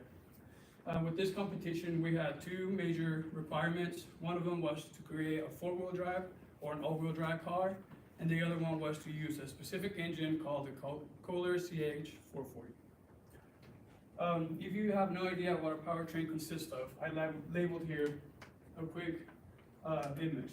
You start with your engine, your power source, which goes to the transmission, transfer case, then onto a drive shaft, differential, and CV axles. You should be able to see a better picture on the next slide. I labeled it down. This is our design. As you can see, you start with your main source, engine, transfer to the CVT, your transmission. For the transmission, you have a shaft that connects differentials, and differentials goes to axles. This is a visual representation of our calculations. This is for speed. We base it off this table right here, which is our torque versus revolutions per minute.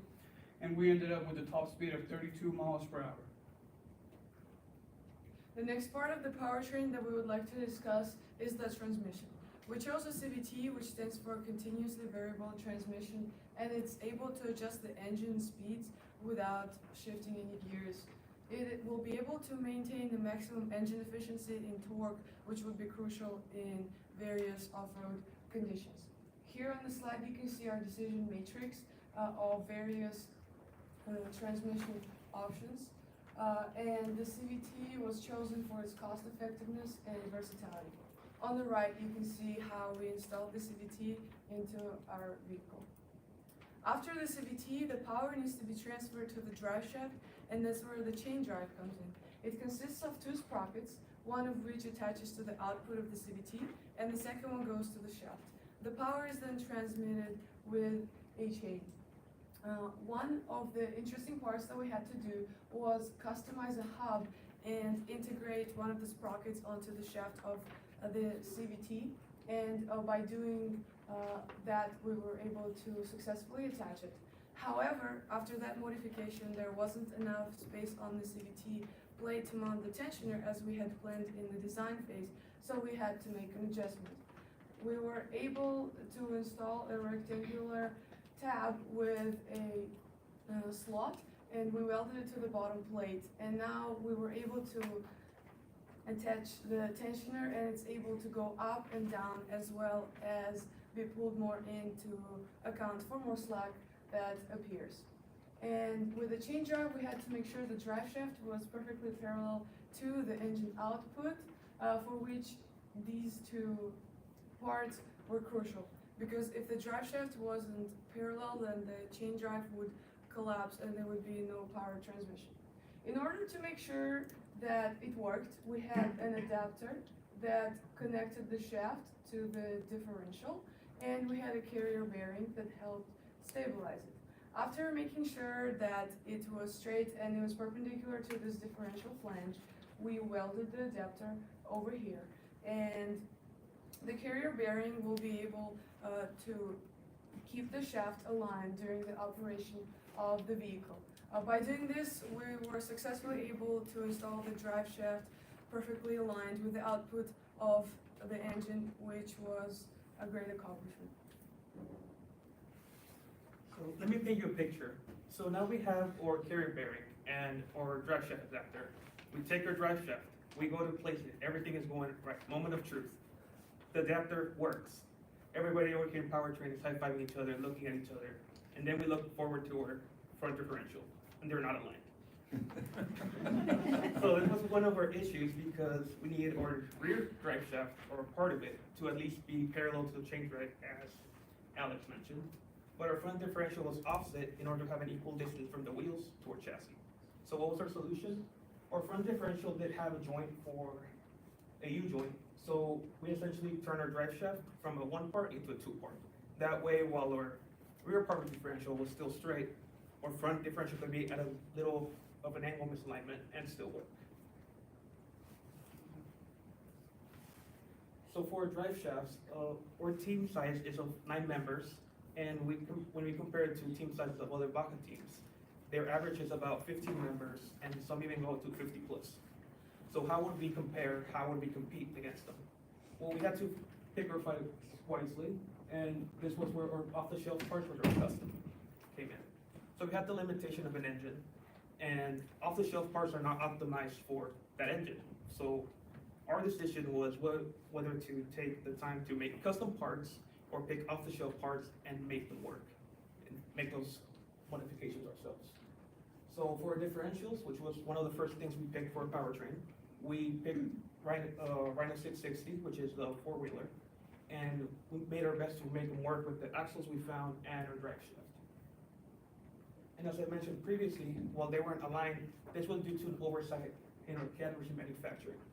So we made our CAD, our differentials were aligned, the drive shaft worked, everything fit. Now, when you're manufacturing, you gotta take into account clearances, whether you can actually get the differential into the space allocated by the chassis. And that's where one of our main issues came up with. Because of that, we had to make our own custom-made brackets to attach in the limited space we have and make effective use of that limited space. And here we have a final product of everything put together. On the picture on the left, you can see our CVT, our changer, and our engine, and as well as some other angles in the last. Okay, so I'm also the lead of the fuel system. So for the fuel system, we needed to redesign the fuel system because Baja SAE required external tank, so the stock tank was not allowed on the tank. So I designed the fuel tank as shown. The fuel tank system consists of the fuel tank, tank mount, splash shield, and the fuel lines. And as you can see, the final assembly of the fuel system is integrated into the back of our chassis as shown. And one major calculation that I wanted to do was to ensure that we had a sufficient amount of flow rate from our fuel system into the engine carburetor. So I calculated it to be 2.5 gallons per minute, and the engine only required it to be 0.016 gallons per minute. So on the engine carburetor, there's a lever on it to allow for tuning of the carburetor, and that's the fuel system.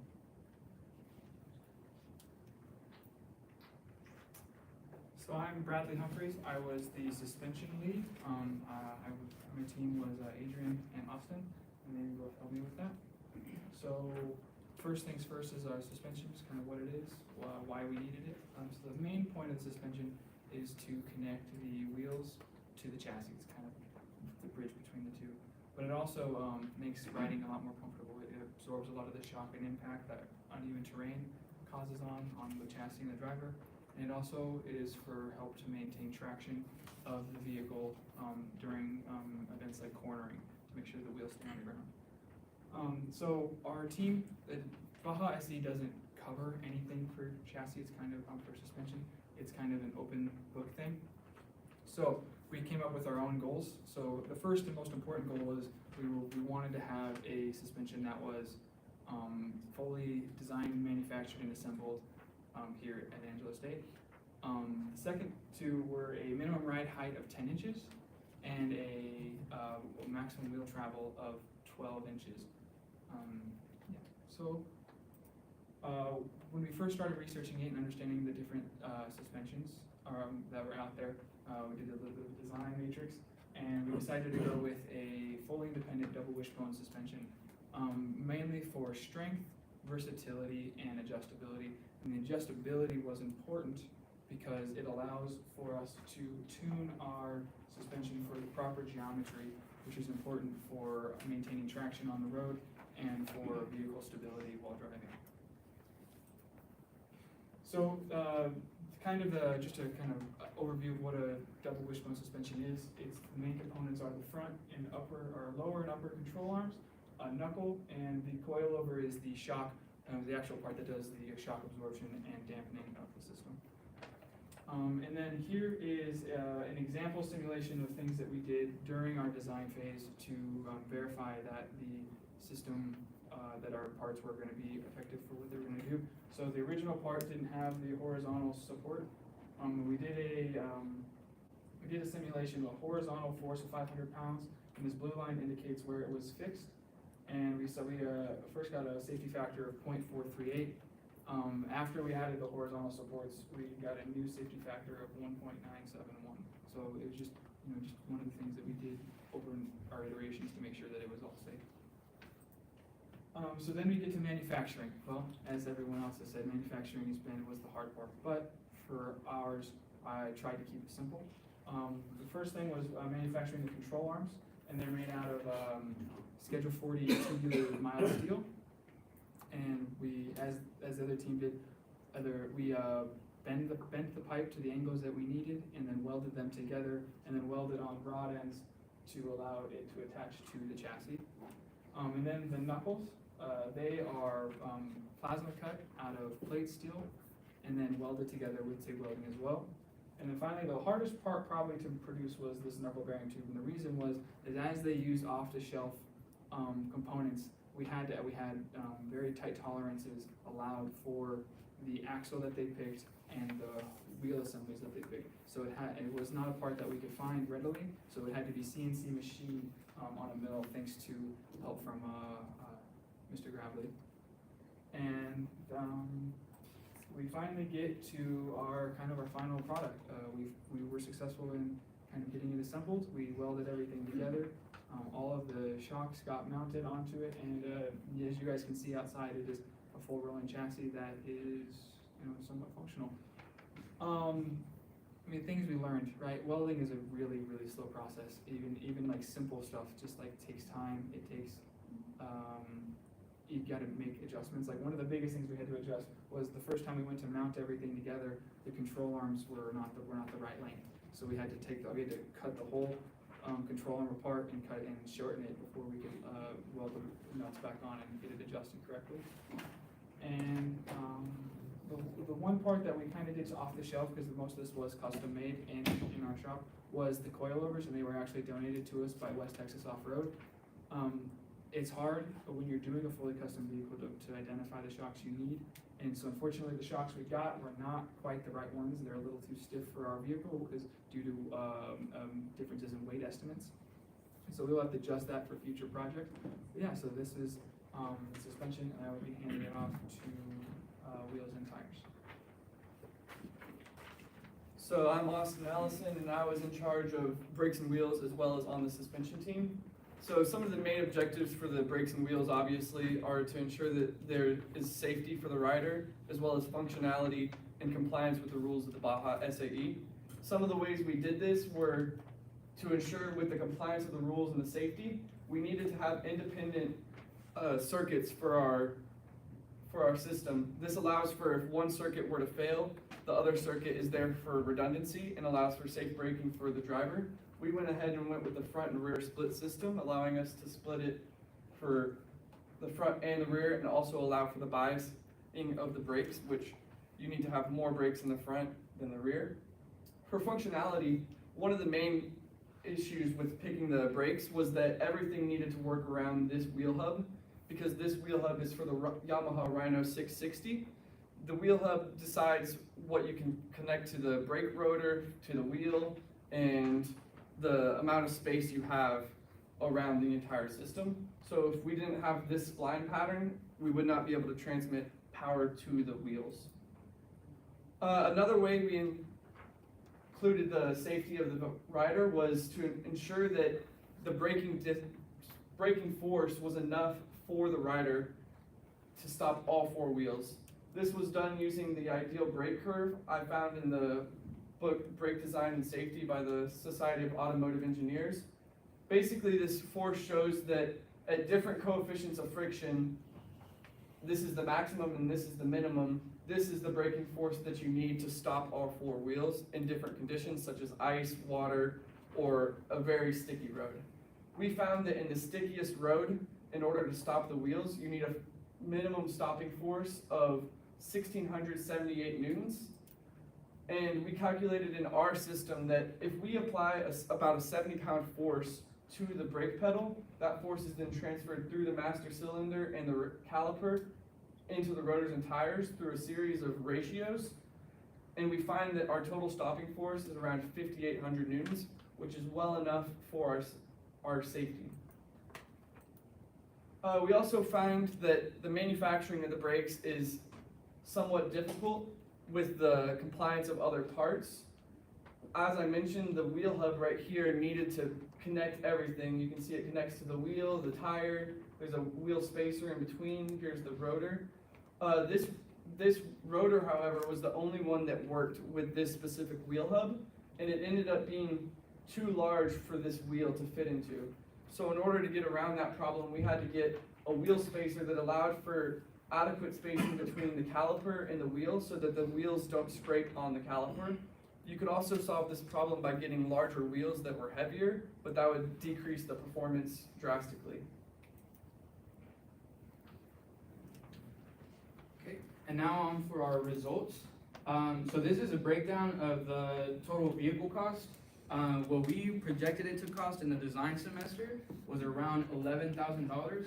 What we actually tracked this semester from parts that we were purchasing was $9,500, but there were actual, for example, the shocks that Bradley mentioned were completely donated to us by West Texas Off-Road, so including those costs, it does end up being around $11,000 is what it ended up costing. On top of that, we received various donations in time, money, resources, and advice as well. So our result, so if y'all remember, we had that tiered goal list at the beginning, right? So our first goal, complete a capstone project. This was pretty challenging, pretty complicated, so I think we are good on that front. And unless anyone fails their classes terribly, I think all of us are on track to graduate. So, success! And number 2, compete in the Baja SAE California competition in April. Unfortunately, we did not make that due to a lot of delays in where we're at with the project. So the third goal in our tier list was manufacture a running and driving vehicle. We are very close. The car is rolling, the powertrain is set up. Probably in this coming week is when it'll actually be running and driving. So by the end of the semester, I think that one's actually good as well. Manufacture a rolling chassis, we definitely completed that. Number 5, establish the first Baja SAE team for the Angelo State Department of Engineering. We were also able to take the steps to do that. On top of these things, we established a community presence with local shops. Local auto parts stores are now familiar with us when we walk in. Student handoff. Right now we have about a list of 14 people that have expressed interest, and many of them have also visited the shop and helped us out as well. So for our improvements and recommendations, this is where I'll leave it to each subsystem lead to go over their major improvements and recommendations for a future team or for the vehicle in general. So starting off with Franny for chassis. So for the chassis, an improvement that we could possibly do is optimize the space now that the powertrain has all been acquired. Recommendation is to be proactive in ordering materials. We did get those materials pretty late into the whole project. Another thing is to practice with notching, welding, bending a lot before you actually start manufacturing the whole project itself. For suspension, I think manufacturing is one of the most difficult parts, and making sure we get the right stuff. So like as I said earlier, the coilovers are too stiff. So being able, now that we have a vehicle, we can get a more accurate dimensions and weight for it, so it's easier to model and determine what coilovers we will need in the future. One thing we need to work on is system integration, so having the different subsystems work better. So one of the things that would allow us to do is to have better, more functional control arms. If you see that the ones in the front are a little short just because they had to fit the space that was provided. And then finally, for the improved manufacturing, there's just, we're so busy trying to figure out how to do stuff that sometimes we weren't able to get the most accurate parts that we needed. And so with knowing now, having a better idea of what needs to be done, we can be a little bit more diligent on how it needs to be done and more specific and intentional with our designs. For the powertrain, as I mentioned before, we have one single gear right now. A good recommendation for the future would be implementing an actual gearbox. That way you have more gears. You can go first, second, and reverse even. Another one would be to have custom axis. That way there can be longer or shorter depending on your suspension travel.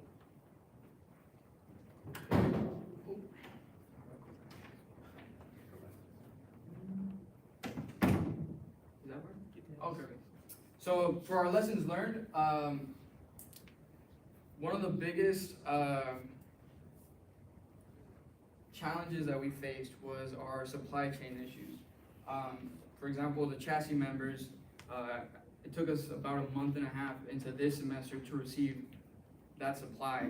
And considering that we're TIG welding the entire thing, and none of us are master TIG welders, this was not good news for our project. And we learned a lot about how this can very quickly derail a project schedule. We learned about approved vendors for the university. So all of a sudden, if we want to buy something from anyone, it's about a week process, or yeah, it's pretty bad. our engine, which was one of the most proactive things we did order, which was ordered in December, we received it 2 weeks ago. So you can imagine it's difficult to set up a powertrain and to allocate space for it in a chassis when there is no engine. How do you hook up a CVT that bolts right onto the engine when there's no engine? How do you work on that when there's nothing to connect it to?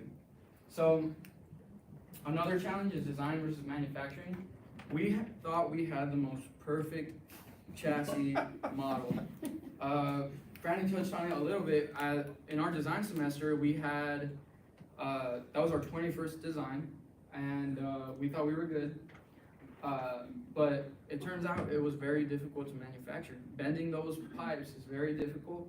TIG welding is difficult and very, very time consuming. And all of these welds have to be basically professional grade welds once they're inspected in the competition. So it ended up being quite a bit. So we had to make a lot of changes to the chassis.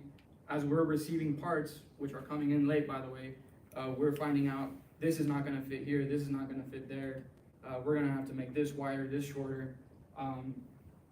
So it made it very challenging. Even if you did have a perfect CAD model that accounted for how you were gonna manufacture it, it would still end up being difficult to fit because we did not have parts on hand. Scheduling, that kind of ties into everything. We had a very, very, very detailed schedule, and it was not able to defeat our delays. Because of the schedule slippage, it just went compressing more and more and more. And before, when we had about 4 weeks of practice time with the vehicle allocated once it was completed, and it just kept eating away at that more and more. That was very valuable for us to learn. System integration, every single system had to work around each other in this limited space, and because the parts were taking so long to come in, we basically had to make educated guesses. This is where we learned, and this is a challenge that we faced as a first-time team because you have to go from zero to everything. So it requires leaps of faith because if the engine is too large for the chassis, we need to make sure the chassis is wide enough to give it flexibility. And without the engine getting here, we don't know if the differential is going to go in a certain place. Everything ties into each other and has to work around each other. The brake pedal and system has to work around. I mean, I included this picture to kind of show you the front nose is just full of stuff, and that's about like 4 different systems. You got your differential, your brake pedals, and whatnot. So this made it difficult.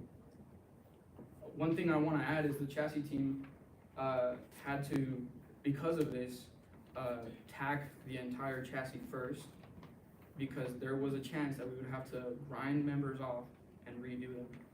Why weld stuff when you don't have the parts and you don't know if they're going to fit yet, right? So I'd like to give thanks to these sponsors that are local in town.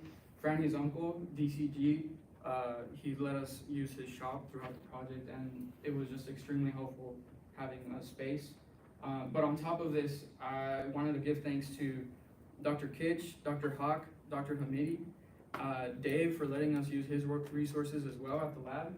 And I think a real true MVP of the project is Mrs. Olivia, because she handled probably like 200 different orders for us and kept track of all of them along with us. And it almost feels like a third of the project was ordering stuff. So it was a good learning experience for us. So before we get into questions, I just wanted to say that I am super duper duper proud of this team, and these are people that I'm very, very fond of that for the past 4 years we've faced classes together and challenges together, and being able to work as a team together on this project has been amazing, and each one of them put in many, many, many hours of work, many, many late nights, and we were able to have this product at the end to show for it. We also have a social media presence where we would post updates to the vehicle as we were building it. And with that being said, feel free to follow it if you would like. And now we will open it up for questions, and I challenge you all to ask a few questions because we're more than happy to answer absolutely anything. But thank y'all very, very much.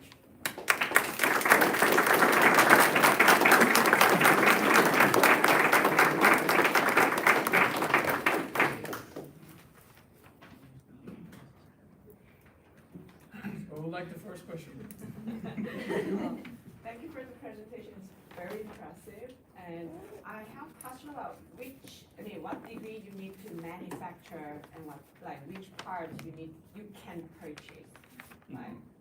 Yep, so you mean like For your whole things, how much you need to manufacture by your own skills, and what parts you can actually purchase and just assemble. Yeah, I got you. So for chassis, it has to be manufactured by us. The old rules was people could outsource and basically hire a professional welder, but the new rule was we had to do it ourselves. So all of design and manufacturing of chassis was us, and it has to be us basically. Yeah, and I think to answer your question better, it can be broken down by system too. Chassis had to be fully custom and work around everything that we would be working on. Bradley, if you want to cover the Suspension didn't have to be custom. The problem is you have a custom chassis and it doesn't have a matching drivetrain. So if you're trying to match parts on a catalog to something you don't really know, it's safer to be kind of have raw materials and form them to the space you need. Every system can be manufactured by us. The only one that's required that you have to manufacture is chassis.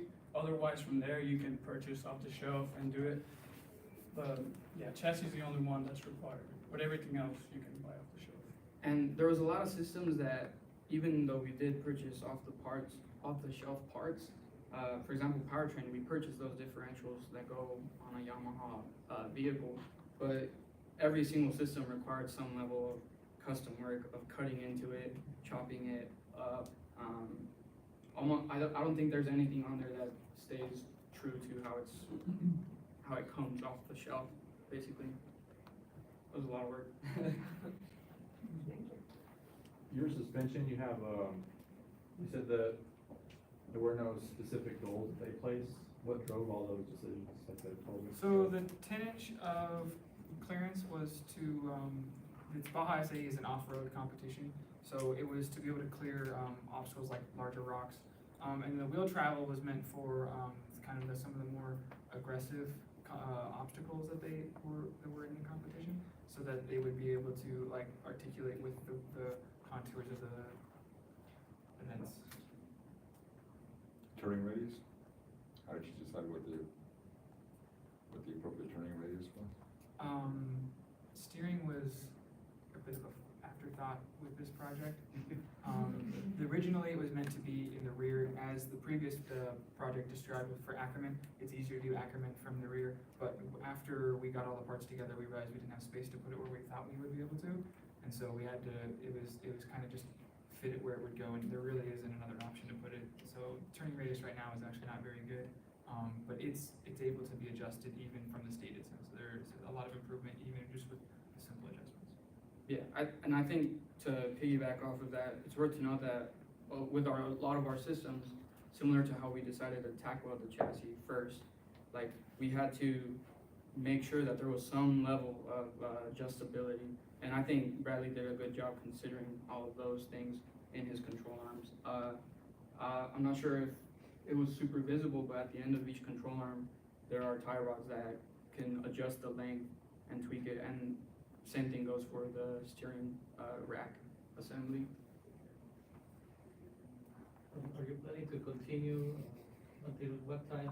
I mean, you're 1 week the semester, but what is the plan for this prototype? Yeah, so the only thing we have left for Capstone is to finish that report. And also if people are going into finals, I believe it's maybe, because we are very, very close to having it. The powertrain is pretty hooked up pretty smoothly. I think we're probably just a day away from having a car that runs using the engine and putting power to the axles. I would like to have it running and driving by the end of the semester, but it will depend on people's availability considering finals. A lot of these fellas are taking full course loads on top of Capstone, so but we do plan on working on it, and I think a few of us, especially myself, are even wanting to work on it a little bit after school ends. What would you recommend as next year's capstone and then the years after that for this? What do you mean? Like if y'all had to recommend like another capstone project that goes off of this. Oh, yeah, so that's one, thank you for the question. That's a great aspect to setting this up for Angelo State. What most schools do is, they're already decades in and ahead of us, but once they start it, you can zoom in onto any aspect of this vehicle and create a capstone out of it. So what schools will do is, in this case, our client was the competition standards. The way we can set this up is the Baja Club that will be established will be the client, and they will ask for a custom gearbox with 2 forward gears and a reverse, custom shocks, custom rack and pinion. And a lot of those are complicated enough to be their own capstone. That's why where we subbed in, what we couldn't do is buying off the shelf parts. Future teams will be able to really zoom in on every single system of the vehicle and create a capstone out of it, if they wish, and if the professors agree. Were there any skills that you had to learn on the fly to complete this project that you wish you had a course in beforehand? Everything for manufacturing chassis. We had no experience. Some of us had some experience with, say, MIG or stick welding, but none of us had experience with TIG, which is required for the type of material using. We also didn't have any experience with notching, which took a little while to understand with angles and which ways we wanted. And then again, bending was also complicated, and a lot of research had to be done during this semester to figure out how to bend without kinking and stuff like that. What about on a design analysis side? The design analysis side, that we have had a lot of analysis in other classes, but because the way we developed the chassis in the program, there was a lot of interaction errors, there was a lot of errors that we didn't understand that we had to spend hours on to try to figure out with that. So more in-depth analysis, I say, would be another one. For suspension, the coil remodeling, we actually had a system of differential equations that we had tried to apply to the system. But it required, it's a 9 and 10 variable equation, and we didn't have 6 of them. So it was very hard to, we had a model for it, but we didn't have any way to input any sort of accurate data for it to get an answer for. And that's an aspect I want to touch on too, because we wanted to keep this relatively budget friendly, even though it was still quite a bit. But unless you're willing to give up a lot of money for some custom shocks, usually in our case, we found stock shocks off of a vehicle, and for a lot of parts, they don't include dimensions when you're gonna buy them.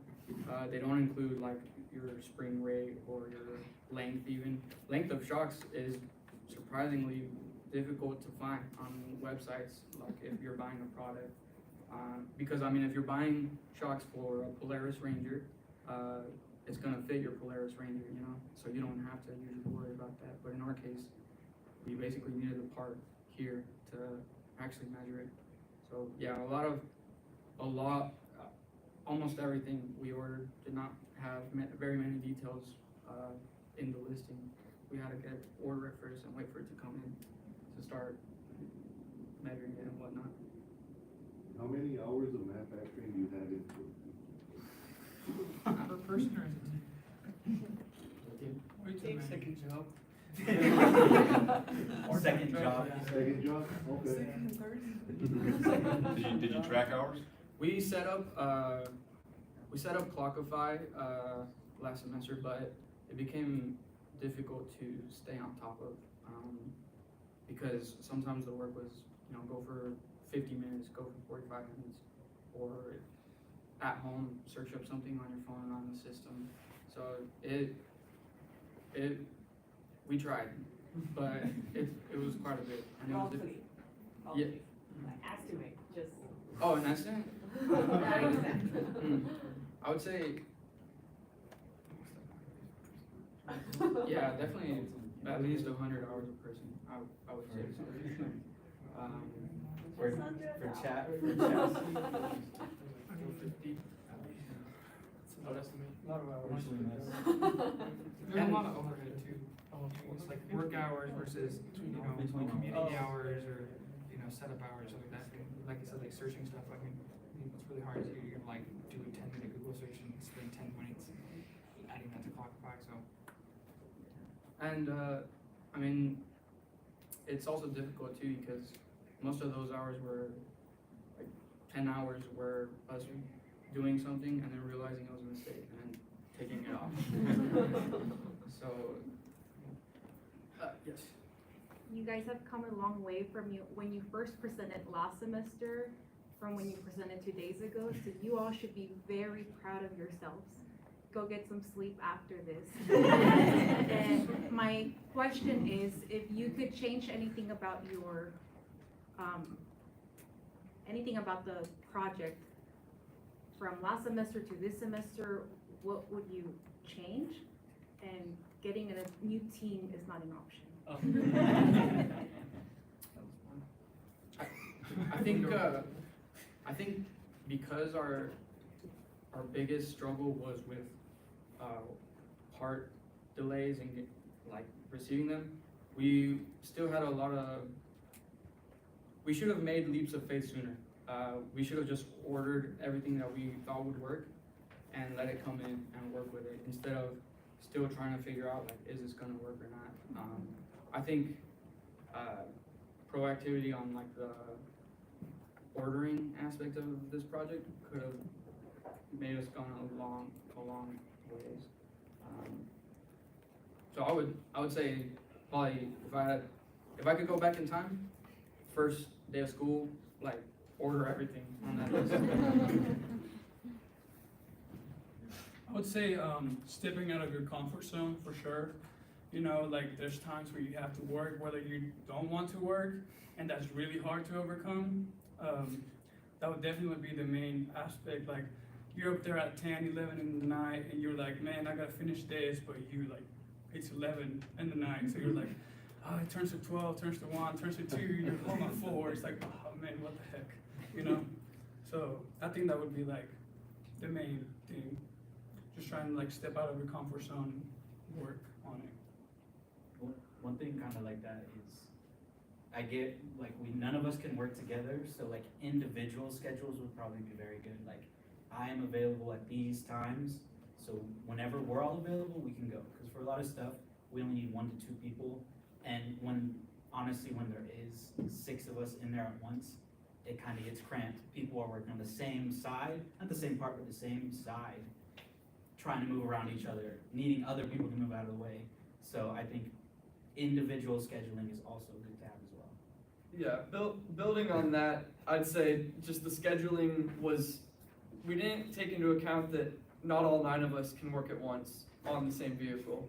Like, if all, like, however many weld points there are could just get welded at the same time, it could be really fast. But the welder, there's only one of them that you can't run it forever. It'll run out of gas.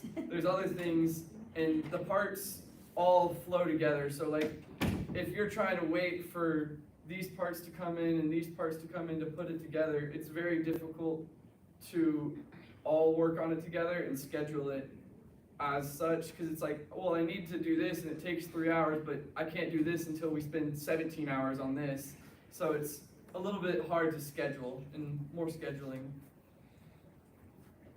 For mine, I think it'd be system integration. I think now that we've kind of put it together, we know what subsystems, what information they require from other subsystems. So having like more collaboration early on, we would be able to order parts sooner, or have a better idea of how they fit together, and that would allow us to make decisions faster and be more efficient with what we're doing with our design. I think building on the schedule, I would say work a lot more in communication as well.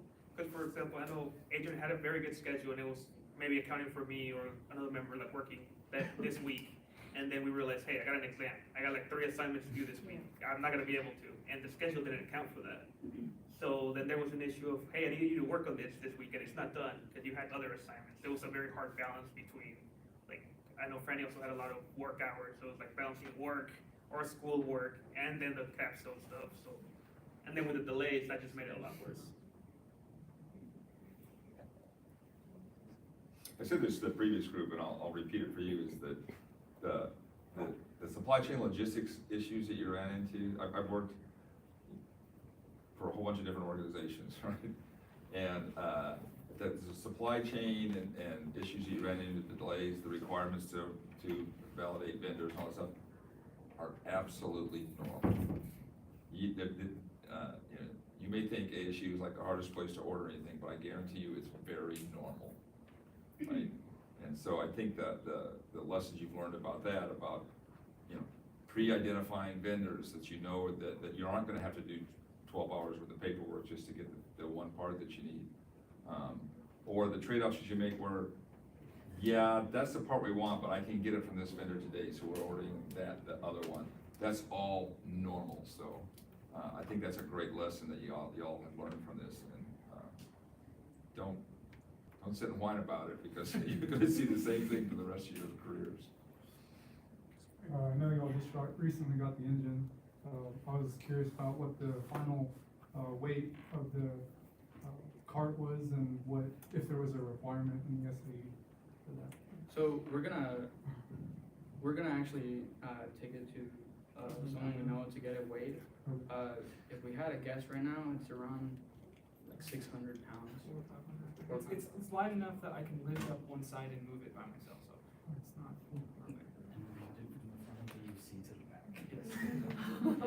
So As per requirement, there is no requirement on it though. yeah, there is like a width requirement, but no length or height requirement. They have they have the course that they built for the competitions has recommended dimensions, but nothing like is required.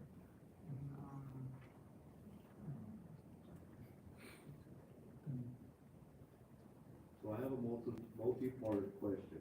I wanna say thank you for DCG for giving you guys the space because my lab didn't have it. How much space did he dedicate for your project? And what would you bring from his shop into our lab? So I would say about half of his shop, he let us use it. He had a big old one. Honestly, it was like 80%. Yeah. It was like 80%. So he he had used more his, shop than he did. he had his little probably 5 foot by 5 foot area while we were running around doing stuff. Like we took over the shop. How big was it? 40 by 20 probably. How much fun do you have? It was bigger. I think it's I like don't know how big. twice as much as our shop. Yeah, twice as big as the shop. At least, It's about as big as the manufacturing lab and the projects lab put together. I know. Yes. I know we have one in-house, but like one of the most critical tools that we used was his CNC plasma cutter. Every time we needed a new part, he was able to very quickly and efficiently put it into his system and cut it out for us. Something like, I mean, any attachment point on our car is probably CNC plasma cut off of his, except for a few parts that we were able to do in the lab. It's just a large form factor one, so it allows for a larger volume of parts to be produced at once.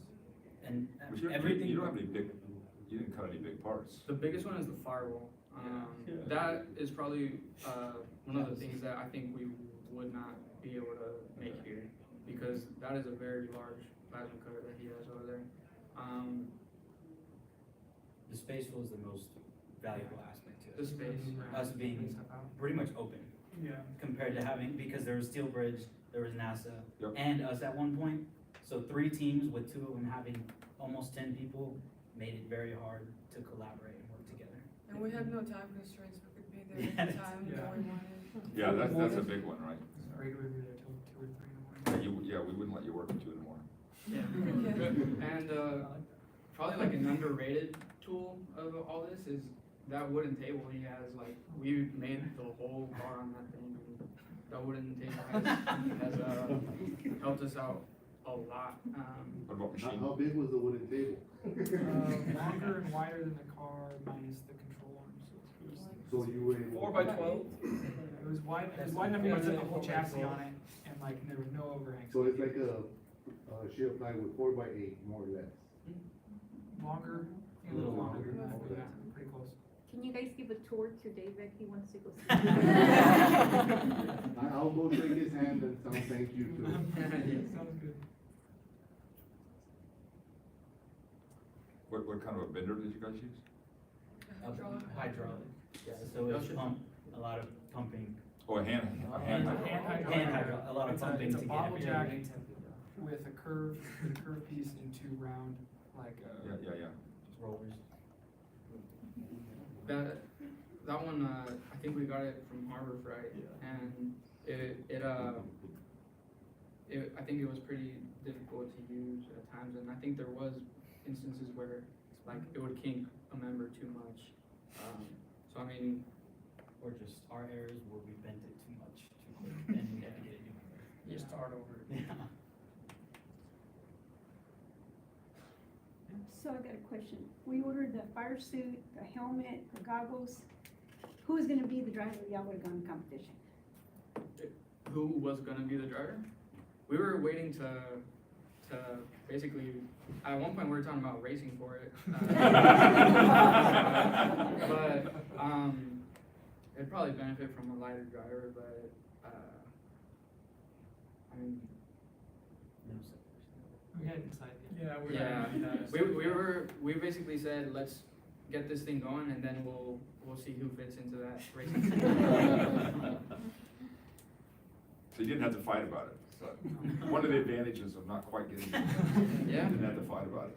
Which, I mean, regardless, like, it's a CVT, it's not like a manual transmission or anything crazy. Like, we all knew that we would all get to drive it if we had it done. Not in the race, but like, around the block. Were you guys planning on storing it?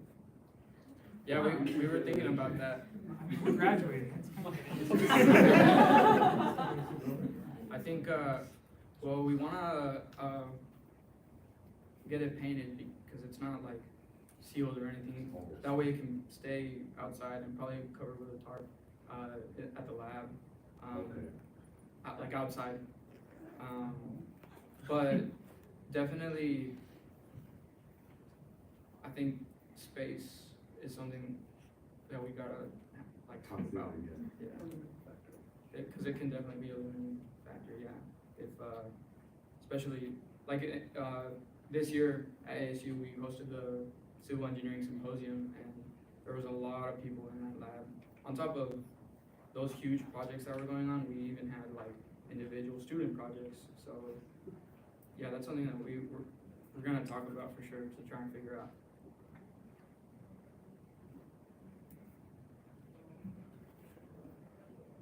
So somebody asked this question last time, nobody seems to want to ask it now, so I will. So for each one of you, what was your biggest takeaway from participating in this project? Teamwork is one of the most important parts of this, because as they talked about, there wasn't enough teamwork for everybody to be able to collaborate together and get things figured out together. Yeah, I would say collaboration as well as time management, because I also worked at the time, so it was hard for me to work on the project. So I had to really manage my time. Also, I would say trying to, integration between design and manufacturing and problem solving really did help me during those phases. I guess not to underestimate a project. Just because a guy on YouTube built it in 15 minutes.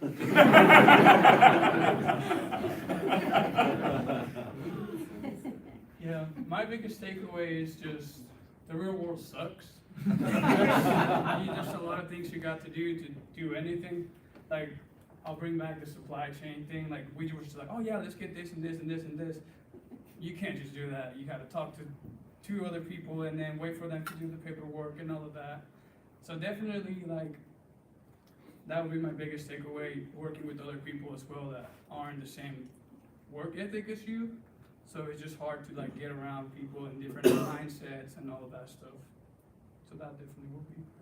I think my biggest takeaway is to approach the design phase with the manufacturing thinking. So you say, oh, this part will go in here, but you have to think, how will it go here? How am I gonna attach it here? Is it gonna fit with everything? So you have to kind of be in the manufacturing mindset, even when you're just designing something. I would say my biggest takeaway was time management and don't take on more than you can handle. For example, for me, I know I was doing SI tutoring and also grading, and then the capstone and my classes. So a lot of times, sometimes I had to ask Stephanie off a lot of the time of the week for me to work on capstone and do my assignments. Sometimes for Dr. Asise, I didn't get to grade because I was busy with capstone or studying for an exam. There was a lot of balancing, and sometimes I would have to sacrifice one for the other. Sometimes I would miss classes in order to make the capstone and work on this stuff. So. Oh yeah, I understand.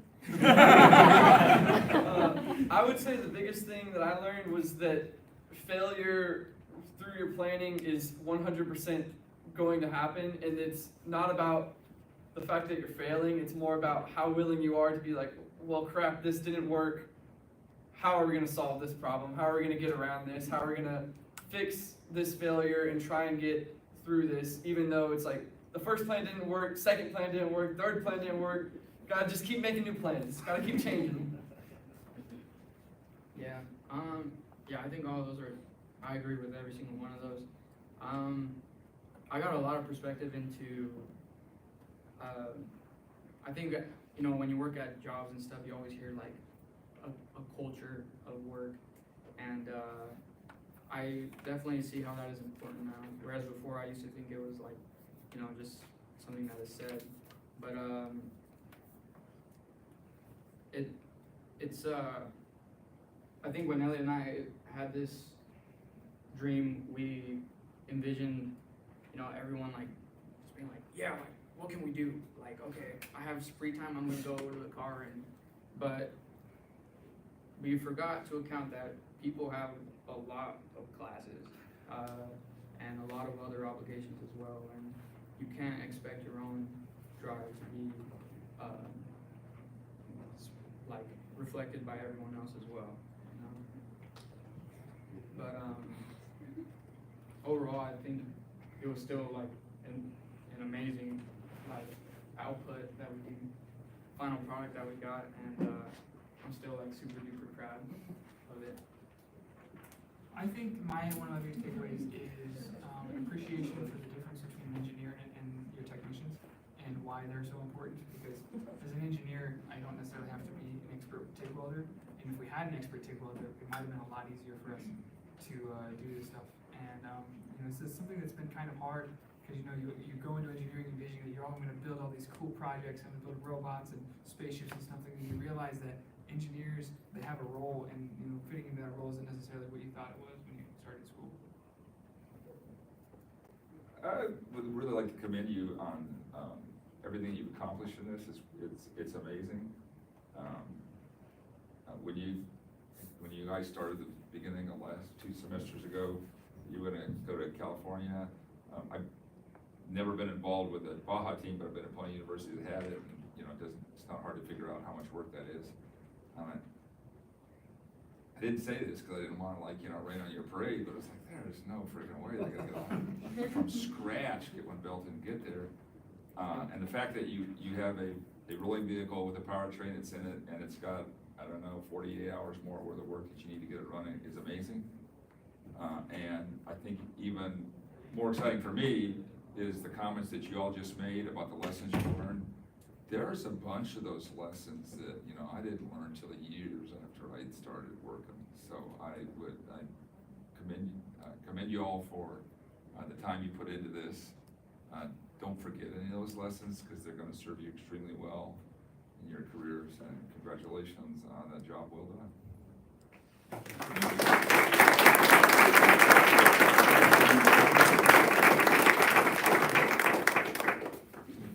And everybody go outside and see it now, right? Yeah, we have the vehicle just downstairs, outside, and to the left. If y'all would like to come take a look at it, we appreciate y'all. Thank you. If you want to sit, it's $10 per person.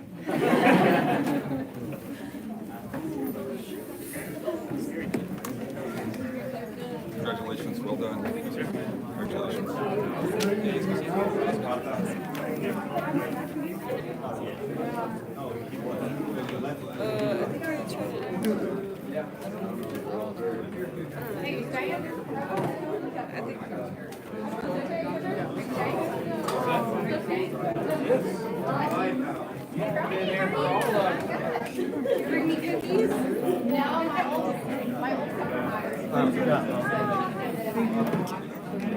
sorry. Oh, nice. So I did you ready this? Sorry, I just did the first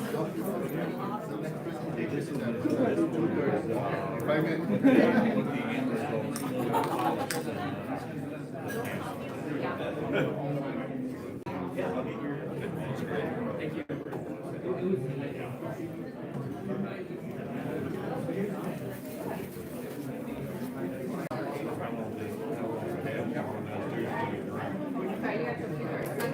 You're good. How are things? Oh, busy? Yeah. Every year, 8 rocks every year. Yep. You. Yes. I didn't even recognize you. I know, I saw him in here. Oh, hey, yeah, you didn't do anything. No. That's like when I came last year, and I was like, oh, what's up, Caleb?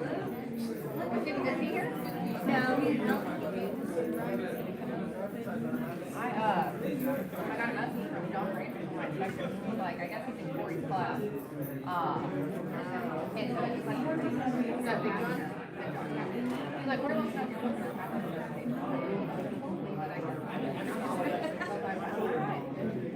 Yeah.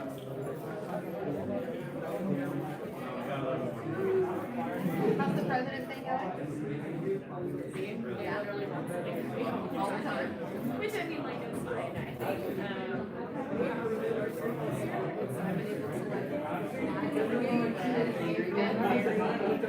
Oh, gosh, it's like ready to go. So I was like, hey, can we go do this? It's really good. Like, they're all really motivated. Even if you have different events and stuff going on. Like this week it was San Marcos, Austin, walking to South Dallas, and here.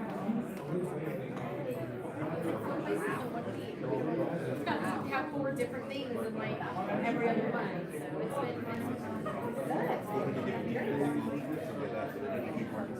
just tired, exhausted.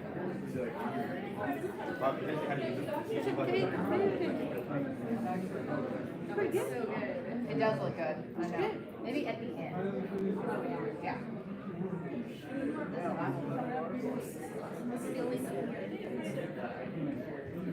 Yeah, that's what it was about. She said she didn't want structural. She said that it just got a little bit strange about it.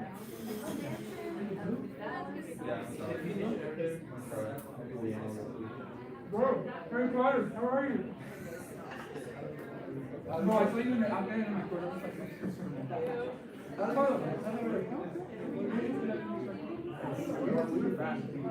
Yes, 30 more. Are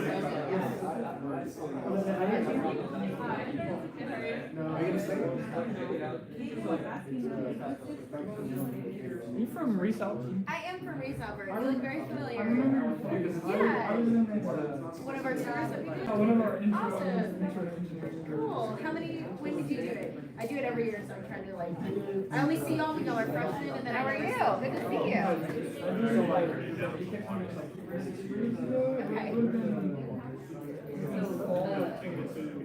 Okay, yeah. So like, yeah, it's fun for me because I get to see everybody's number start and their intros, and I never know if they can start or not, so. Yeah. Good to see you're still here. I graduated next semester. Awesome. Is it set up? Good Tired. for you. Okay, it is been a long time. Jennifer. Nice to meet you again. Congratulations on almost graduating. That's okay. I apologize. Probably. Okay, nice to meet you. There you go. Yes, for next year, or for next semester, right? Yes. Okay. Oh, that's okay. Awesome. Hi. What's up, man? Love you, bro. Good luck, good luck. You good. You good. Hopefully. Yeah. With all guys? Yep. Usually how that goes. Usually yes. Yep. You ran the show. I did. I did. Can we see you? Yeah, I gotta stand out somehow. It worked. It's a busy time in our field right now.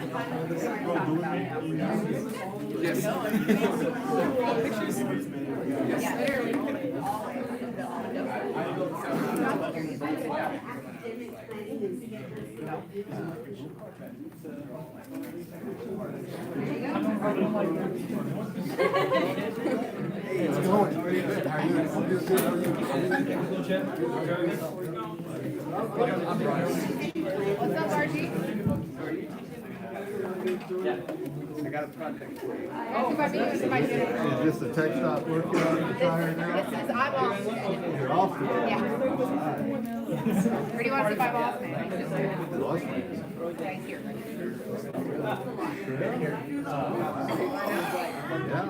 Yeah, there he is. I don't know.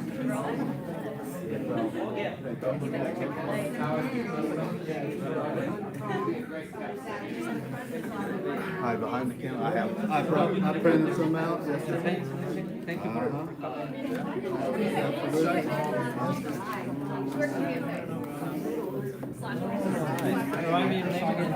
Will, backstage. Yeah. It's been a little bit. Oh, yeah. Now I'm doing Capstone. You're doing the red all events. Can you help us?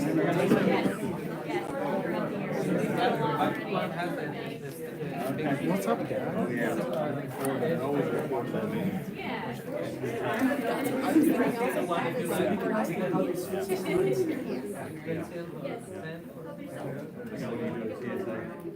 So I was at Resalver for the first 3 years, and then I switched over to the CSA, and now I'm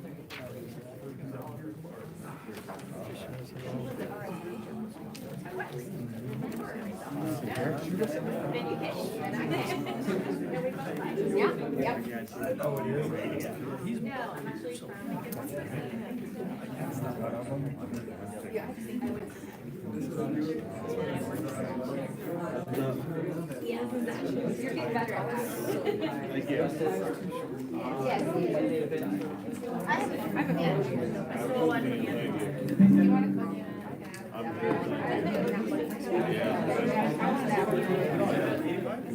These are so good. He should pull his shirt apart, he should be Superman suit. Where are they all have Right.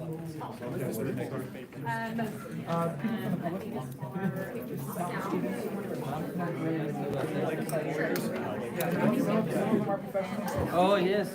Thank you. Pen or pencil for anybody? Yeah. Sure. Whatever.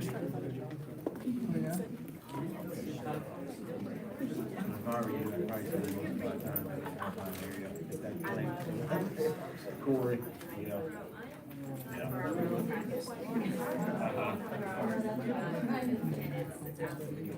You like my subsystem construction plan? It's hard to find work. Nice. Mm-hmm. I didn't have to write one. You have to be, I don't know, I guess around one day, you can make it out. Yeah. Big National Park. Yeah, we had extra jobs out there. So I was gonna get a MAGA hat from it. From 2024? Yeah. I'm sure I would, if I asked. Then you might expect something out of it. Yeah. Wait, no for me. Oh, Dr. Kitchen here. Hello, Dr. Hello, good afternoon, everyone, and welcome to the Spring 24 final Capstone presentation from the team of civil engineering. My name is Aldo Piñon. It was my privilege to have led or mentor these students, this amazing group of students towards this project. And I'm sure they spent more than 100 hours, each of them. We're going to do a little, we're trying to start a little ritual where we say in English and Spanish, so please bear with me. Buenas tardes y bienvenidos a la presentación final para los estudiantes de último año de Ingeniería Civil. Mi nombre es Aldo Piñón y fue un privilegio servir como guía para estos estudiantes en el proyecto de final de diseño. We would like to thank our client, Russell Gooley from SKG, for providing us with a project his office is working on for the expansion of self-storage unit that will serve a lot of the military personnel at Air Force Base. We also thank him for his continuous guidance, and not only to the students but to the program. And I would also like to thank the faculty who appointed me to be the leader this time and for all their support to make this project a success. Agradecemos a nuestro cliente Russell Gully por proveer el proyecto en el cual su oficina está trabajando, el cual trata sobre la expansión de un local de almacenamiento de autoservicio que servirá mayormente para los soldados de la base de la Fuerza Aérea, Goodfellow. También le agradecemos por su guía continua con los estudiantes y con el departamento. De igual forma quiero agradecer a los profesores por permitirme guiarlos en su diseño y por toda su ayuda a los estudiantes. Without further delay, I leave you the team 7 Engineering. They will present their design. Sin más demora, el equipo de estudiantes de 7 Engineering toma la palabra para iniciar su presentación. Thank you. Good afternoon, everyone. We at 7 Engineering Company would welcome you to our Spring 2024 Capstone presentation over the Baylor Self-Storage Expansion. So we broke ourselves up into the following sub-disciplines. We have a site team, a transportation team, a hydrology and hydraulics team, an environmental team, a structural team, a geotechnical team, and a construction team. And so here's our team: myself, Zachary Buvenik, the project manager and the hydrology and hydraulics member, Ben Cazares, hydrology and hydraulics lead, and Chad Chitlin, our structural leader and construction member, and then Ruben Davila, our environmental leader, Ruben Garcia III, we have our geotechnical leader and transportation member, Corey Kirk, our transportation leader and geotechnical member, and then Kyle Sanford, our construction leader and our structural member. And then we have Dr. Pignon, our senior design advisor. So here's our site and vicinity map of our project. As you can see, it's situated in about the southeast corner of San Angelo, and the project is located on South Chadburn Street, directly south of the Goodfellow Air Force Base.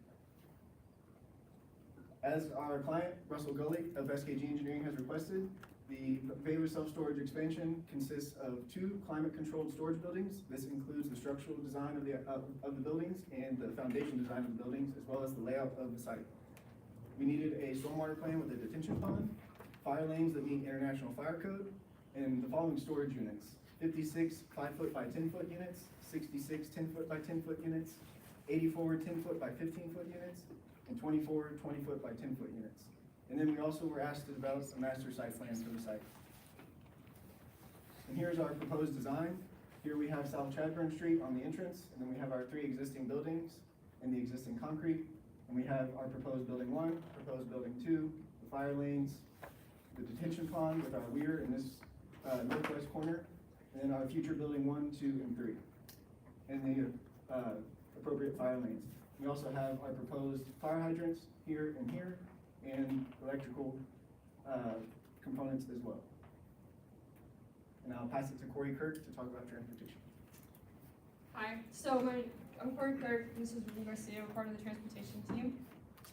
So for the transportation scope overview, we had to determine the site layout for parking spaces, identify the pavement grade and material for the parking lot, establish the lifespan of the pavement, identify the ADA accommodations and accessibility on the site, solidify the existing entrance is up to code along with the existing property, organize site traffic flow layout, determine fire lane and turning radii for fire trucks and ambulances, and then produce drawings of the proposed pavement cross-section and site grading.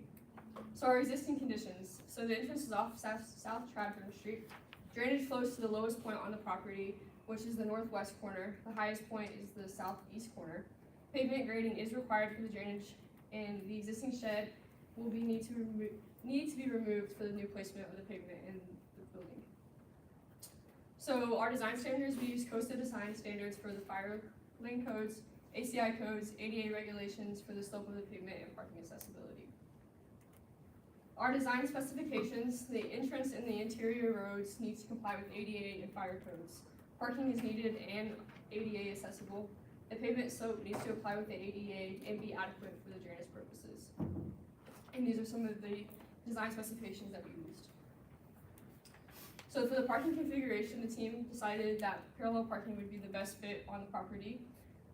The site flow is the road in between the two buildings would flow from north to south, while the two exterior roads on the outside of the buildings would flow from south to north. This is the dimensions of the parallel parking, and all the hash marks in between, right here, are all the parallel parking with the ADA accessible parking at the end of the buildings. So the concrete pavement design, so we used ACI codes to determine the concrete pavement design. So the soil type would be sand, gravel mixtures, relatively free of plastic fines. The K, which is the modulus of subgrade reaction, would be 180 to 220 psi per inch.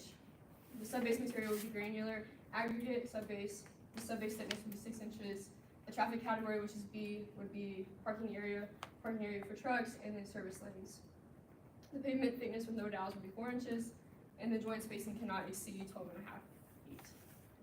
This is with all of the variables that we had in this slide. This is what we have. So we have the 4 inches of reinforced concrete, 6 inches of the subbase, and then the native material.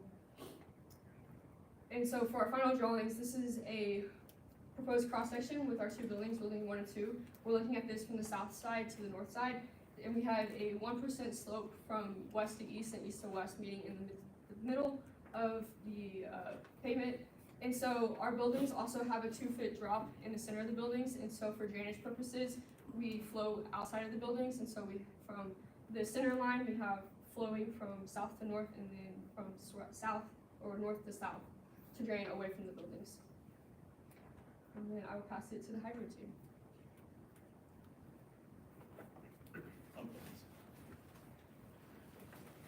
Good afternoon. I'm Ben. I'm the H&H leader. This is my member, Zach. So I'll go over our hydrology and hydraulic scope. So we were asked to define the existing and proposed drainage areas for the project. And we also need to make sure that proposed runoff is going to be less than or equal to the existing conditions. And we need to prevent additional runoff to the post-development, or prevent additional runoff from the development to prevent flooding the northwest property located to the northwest. The detention pond will be used to mitigate the stormwater runoff, and so we need to provide calculations on the design and discharge of the detention pond. So some of the design standards and the software we used was the City of San Angelo Stormwater Design Manual, Water Resources Engineering book that we used for our hydrology and hydraulics class, and then Civil 3D. And within Civil 3D we have HydroFlow Express, and then we have ArcGIS Pro. So not to bore you with a bunch of calculations, because we could do 20 slides of that if we wanted to. For this, I just used some simple samples of it. So the design method we used was the rational method according to the Coastal Stormwater Manual.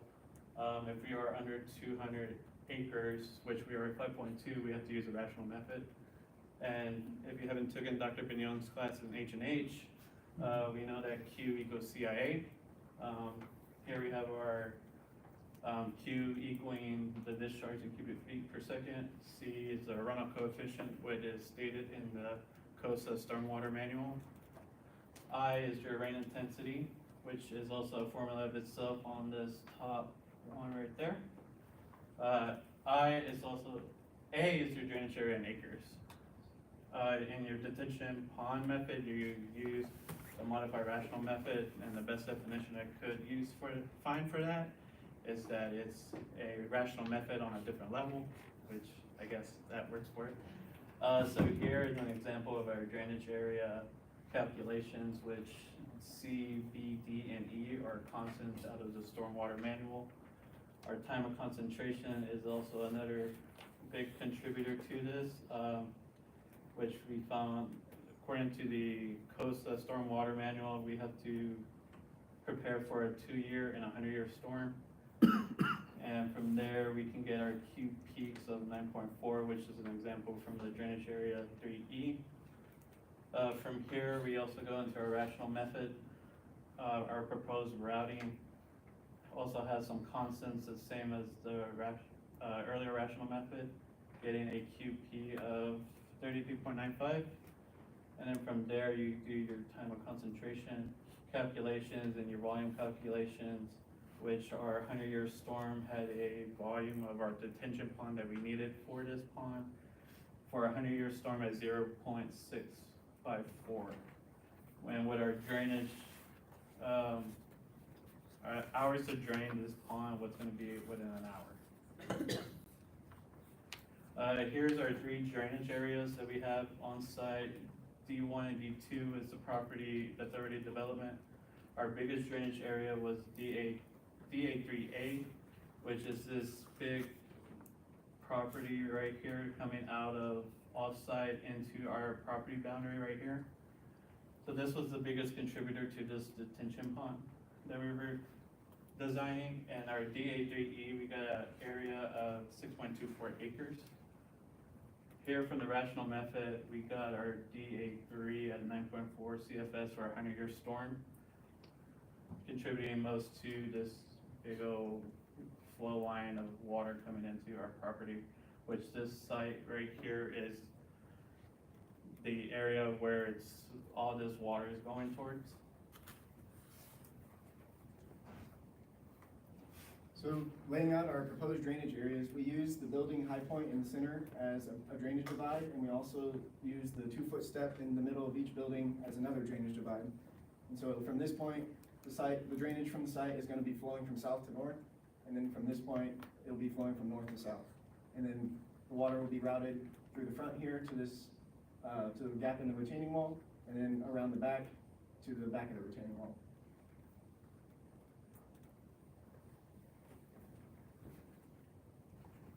So for our proposed drainage areas, we're gonna look at the development area, which we just took a sum of the development area and the future right here. And for our 100-year storm, we got a 40.39 CFS that is gonna be routed into this retention pond right here with a 3-sided retention wall. So for the detention pond, we have a 5-foot wall, 4 foot above, 1 foot down below ground. And we have to maintain a 1-foot freeboard on this wall. So doing a discharge calculation with a V-notch weir, we came up with height of 3 feet. We had a discharge of 9.32. From there, we can get our existing, which was from the other calculations, of 9.42, and we're at 9.32, which we're below. The discharge is what we need to not get sued, basically.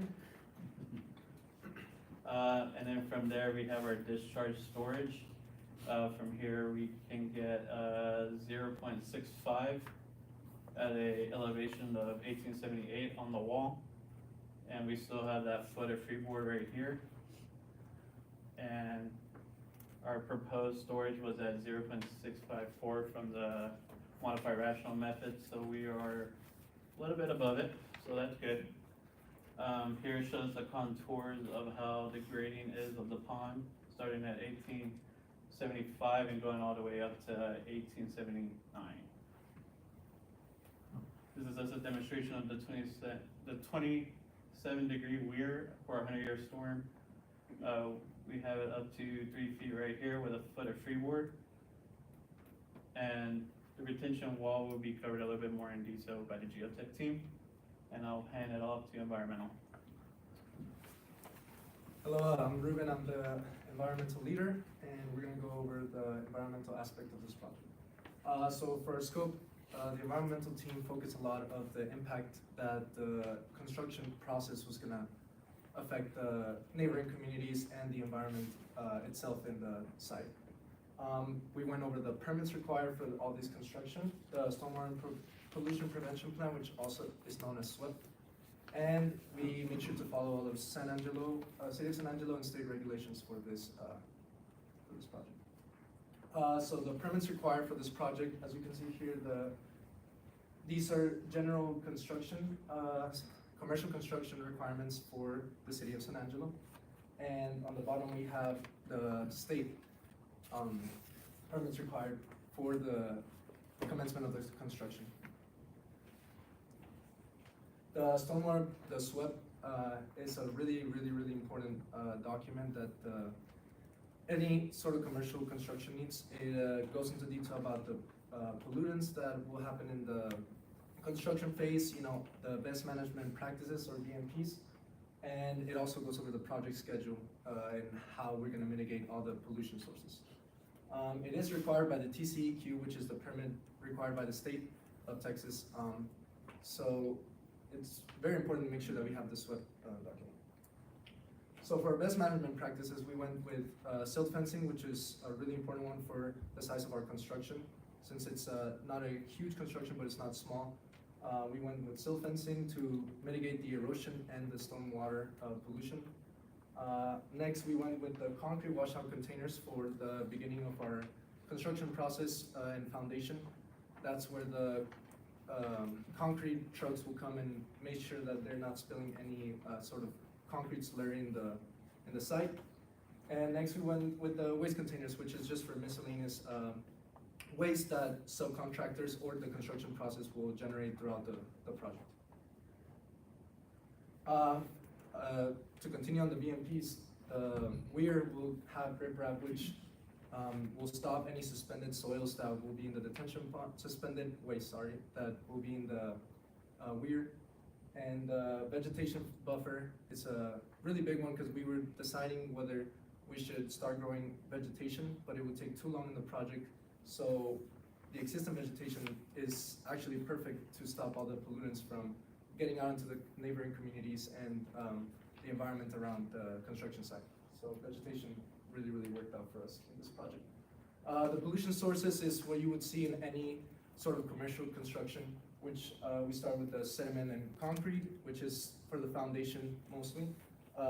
Trash, you know, excess waste from construction material, steel for the structures, and oil grease from trucks passing by through the construction site to get to where they're at, and of course rainwater, which is why we have the stormwater prevention plan. Here you can see a CAD drawing of our, silt fence, concrete washout containers, and waste containers. The dimensions for the silt fence is about 102 feet by 382 feet. The 102 goes from, east to west, and the 382 goes from north to south. The concrete washout container and the waste container are both 12 by 12 feet, which is the appropriate size for the size of construction that we have. And now I'm gonna pass it off to the structure team. Good afternoon, my name is Chad Chipwood. Myself and Kyle Sanford, we're on the construction team together. As far as our scope, the structural team was tasked with designing, 2 single-story interior storage, air-conditioned, or climate-controlled buildings. We needed to determine the structure loading, with the use of ASCE 7-22 and AISC 360-22. We needed to coordinate with the geotechnical team, to aid in the design of adequate foundation support. We needed to provide load calculations and CAD drawings for the proposed structure, and we created 3D CAD renderings of the proposed structures. As far as our design references, ASCE 7-22, which is the minimum design loads and criteria for buildings and other structures. The blue book in the middle is the Bible. It is the AISC Steel Construction Manual. We use the 15th edition. And AISC 360-22, which is the specifications for structural steel buildings. So, in the beginning, the client passed us a copy of a proposed set of drawings for some prefabricated buildings that they were going to possibly use on the site. So these buildings were made of cold rolled formed steel, pretty much completely. We already had the footprint, so it gave us somewhere to start. We did try and mess around with the footprint and see if we could change the layout of the storage units around, but to keep the minimum size footprint of the foundation, we just decided that it needed to stay where it was originally designed to be. So for our building, we chose to change it up. We were going to try and use a method a little more common here in West Texas. We're going to go with frames, which are spaced 20-foot intervals along the length of the building, and are connected by purlins and girts. If you remember, purlins are at the roof and girts are on the sides of the buildings. These purlins and girts span the 20-foot spacing between the frames and transfer the loads down to the frame. So everybody understands what a hot rolled section is in a cold rolled section. Hot rolled sections are mill formed, typical or standard cross sections. They have standard specifications and they are used for the beams and the columns in our frames. Cold rolled sections are sheet formed. There are many various different profiles. Also, the specifications for all the profiles change between manufacturers. So for our purposes, we did stick with a single manufacturer throughout our design. For the determination of our loading on the roof of the structure, we considered a dead load, which is basically just a combination of the weight components of the items on the roof. We did include a 1 pound per square foot collateral load, which would be used for any kind of ducting, lighting, or anything that needed to be put inside the building at a later point.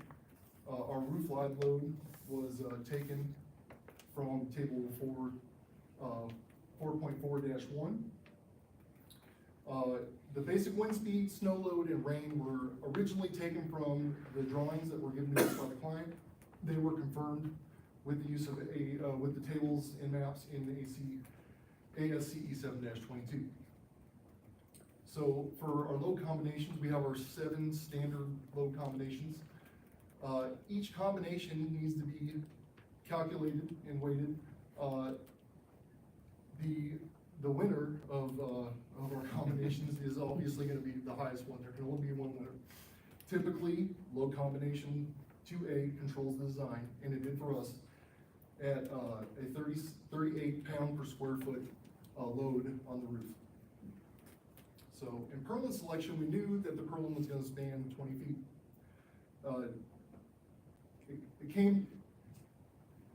We knew it was going to span 20 feet. So the spacing on the purlin we put at 4 feet, which would give us that 38 foot per square foot is going to give us 151 pounds over that 4 foot section. Using the manufacturer's specified span table, we found that at 20 feet, the purlin could hold a 12 gauge 8-inch C purlin could hold 164 pounds per lineal foot. We were looking for, our controlling load was 151 pounds. This was the lightest section that we could use, and so that was our selection. For beam selection, we're going back to the steel construction manual. We have a purlin load on the beams of 754 pounds per foot. The length of our beams are 31 feet long, just shy of 31 feet long. So we are looking at a max moment on that beam of 91 kip feet. Just to make sure everybody knows, when we say kips in here, we're referencing 1,000. So kip means 1,000. So from table 310 in the steel design book or the steel construction manual, we have found that we can use a W22, and the W22 is an I-beam, what most people understand as an I-beam, which gives us an available moment of 98 kip feet. Since we are looking for something to support 91 kip feet, this is going to be the lightest section to fulfill what we need. Moving on to the column selection, we're still talking about the frames, the beam. We're talking about the beams and the columns and the frames. For the column selection, we took the axial load, which was a combination of the roof controlling load and the self weight of the structure, at 24.5 kips. Going through the steel design manual or the steel construction manual, we found several different member shapes that would fulfill those requirements. We chose the lightest member, which was a W8, 8-inch, 10 pounds per foot, so a W8 by 10 member.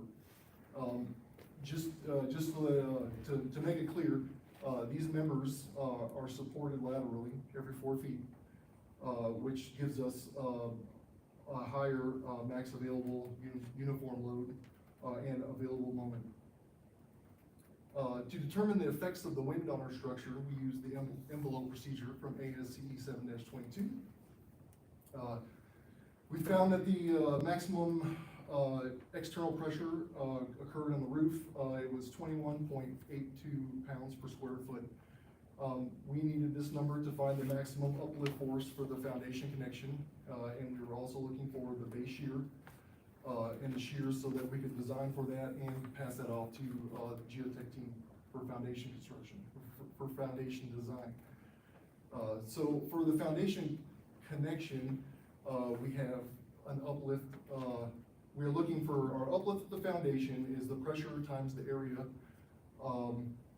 that column or that connection is supporting, minus the dead load. So the pressure times the area gave us an 11.62 kip uplift on the roof itself. Subtracting the dead load from that, at our connection point and on the foundation, we found that we had a maximum uplift force at 7.27 kips. For our shear bracing, we summed the pressures on both sides of the building. The length of the building was going to give us the highest shear. So the ends of the building, highest shear. So the sum of the pressures on both sides ended up at 42 kips. With research, we found that a standard 26 gauge U panel has a resistance of about 0.95 kips per lineal foot.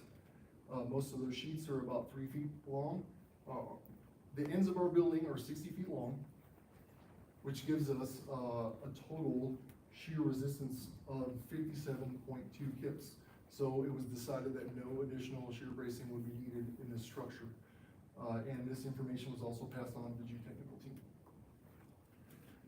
Upon doing a simple structural analysis of the frame, it was discovered that we were going to have a much higher moment on the columns and the beams that were going to, then they were both going to be able to handle.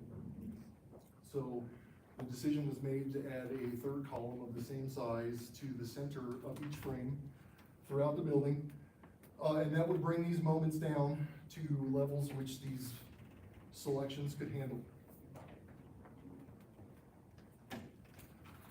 To do an analysis of the structure, the software program, Robot Structural Analysis, was used. It is a Autodesk product.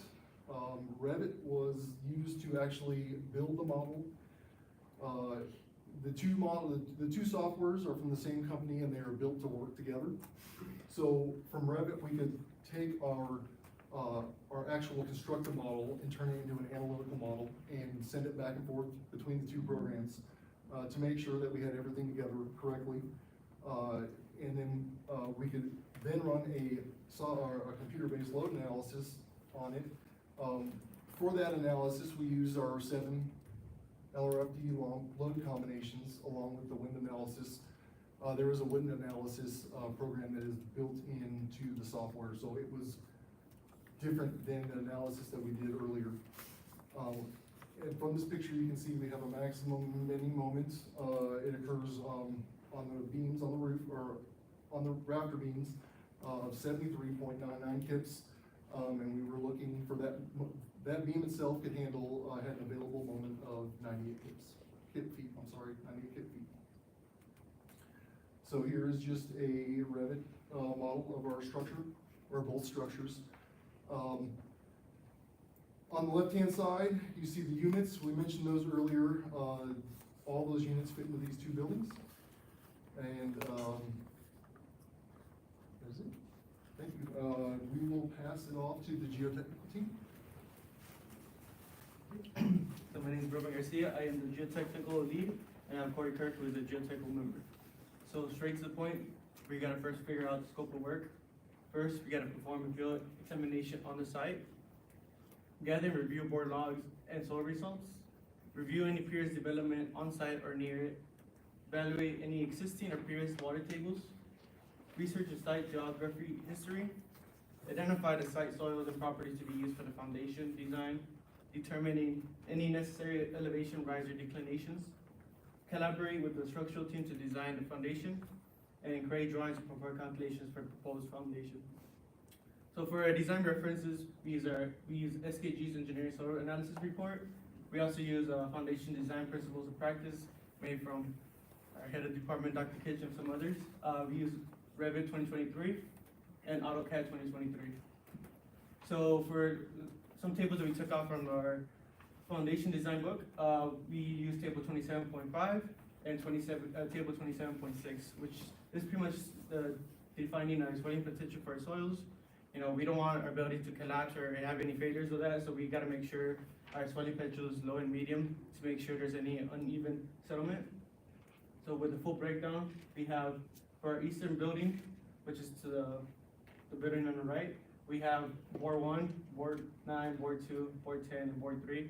And we noticed that in one of the bores, there's a soil that has a swelling potential that's high, and also in bore 9 as well. So we had to excavate these soils out and put in some fill material, which we're gonna be using from bore 2 and bore 10. Same situation in the western building. There is some that are like high, especially in bore 5. We had to use fill material from the other bores to make sure we have a consistent settlement throughout. So for our foundation and our retaining wall, we have some design constraints, which I have to go through some checks, which is gonna be the bearing capacity. For the bearing capacity, settlement, shear, flexural, and ductility for our foundation design. For the retaining wall, we have to do shear, flexural, sliding, overturning, middle third, and bearing. So for our foundation, we went with first we had to determine a length, sorry about that. First, I talked to the structural team and they told me that I need to make 2 footings, one that supports 27 kips and one that supports 14 kips. And we decided to go with a square footing just to make sure their length and base are the same. So we had to just pretty much put in numbers for our foundation and make sure that all the, make sure the foundation makes all the checks necessary. So one thing that we need to figure out is that we had 5 feet for our foundation for both length and base, and we knew that our load was going to be 27 kips for one and 14 kips for both, and the other one. So we knew that once we had those loads, we knew that our bendment would have to be at least 1 foot deep. So during all the calculations, we went with a base plate of 10 inches for both 27 kips and 14 kips. We had a diameter bar of 0.5, which is going to be a number 4 rebar. A cover of 2.5. I said the minimum depth had to be at least 12, but for the 5 feet, we needed for the 12 inches didn't make the check, so we had to increase the minimum depth. The column width was going to be 8 inches. There's going to be no moment, and the thickness is just going to be the total between the diameter of bar, cover, and the minimum depth together. So this is our foundation design. For this 27 kips, we're going to be using 10 number 4 rebars at a spacing of 6.5 inches. And then we're going to use a base plate of 10 by 10 inches. And for the 14 kips rebar, we're going to be using 8 number 4 rebars for the spacing of 7 inches, with also maintaining the same base plate of 10 inches by 10 inches. Then for the base plate, I used the column section, which is going to be WA by 10. We figure out that we need a base plate thickness of 1 inch. Then a base plate yield strength is going to be 36 PSI. Concrete strength is going to be 5,000.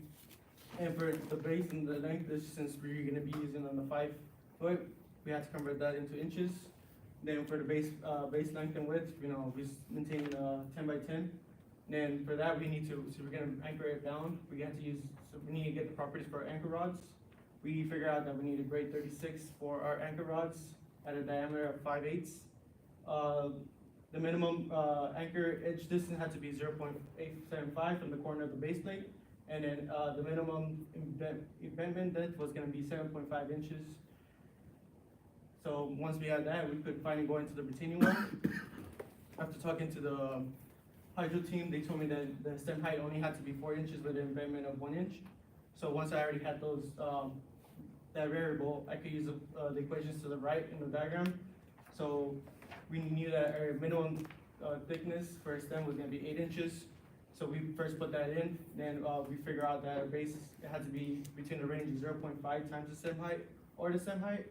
And for the footing thickness, it was either going to be the stem height divided by 10 or the stem height divided by 12. It's within that range. And for the toe, we could either have no toe at all or have a toe all to the max of 0.5 times the base. And then we also could make the retaining wall either tape or not, but to save us from labor, we decided to not taper the wall. So after doing all these checks and making sure that all the constraints, we figured out that the stem thickness of 8 inches wasn't gonna be enough, so we had to increase it. So we increased it to 10 inches. And then I was able to kind of get the other variables, which we got the footing thickness to be 6 inches, stem thickness to be, since it wasn't gonna be tapered, it's gonna be both 10 inches on top and 10 inches on the bottom. Our toe extension is gonna be 9 inches, a heel extension is gonna be 17 inches. And since most of the retaining wall is not gonna have backfill, so we decided just to go with 0. And I also included the degrees in for other calculations, just to make sure it satisfied both of them. And our base length is gonna be 36 inches. So for the retaining wall, we have a layout here. It's gonna be surrounded with the detention pond. And then we also, how I mentioned in hydro, we're gonna have a weir, and it's gonna be in the northwestern corner of our detention pond. Then we got, for the retaining wall, since concrete is good in compression and it's weak against tension, we had to use a rebar. And I wasn't really familiar with the rebar pattern, so I had to do some research, and I figured out that this is the most common retaining wall pattern. And so just to make sure we stay consistent with the bars, I still use the number 4 bars for the rebar, just so there won't be any complications with that. And now, we're gonna give it to the construction team. Good afternoon, everybody. My name is Kyle Sanford. I was the team leader for the construction team. I know there are at least 2 people in this room who have sat through some of my arduously long PowerPoints with lots of numbers and figures. I have good news for you. They've limited me to 7 minutes. So let's get into it. So just to discuss what construction engineering is for those not in the know, this is the sub-discipline in civil engineering that deals with everything that happens after it leaves the designer's desk. So how are we gonna put the contracts together? How are we going to fund it? How much money is it gonna take? How long is it gonna take? Well, there's somebody, believe it or not, who has to figure all that out. So our scope of work consisted primarily of developing a construction sequencing and project timeline, creating an engineer's estimate of probable cost, and determining permitting requirements to begin work. I'll take questions on that, but I've got a lot of numbers to get through first. So let's get into it. So there are 3 broad ANSI-defined levels of cost estimation. You have an order of magnitude estimate. This is kind of like, you look at it and say, I think it's gonna be about that much.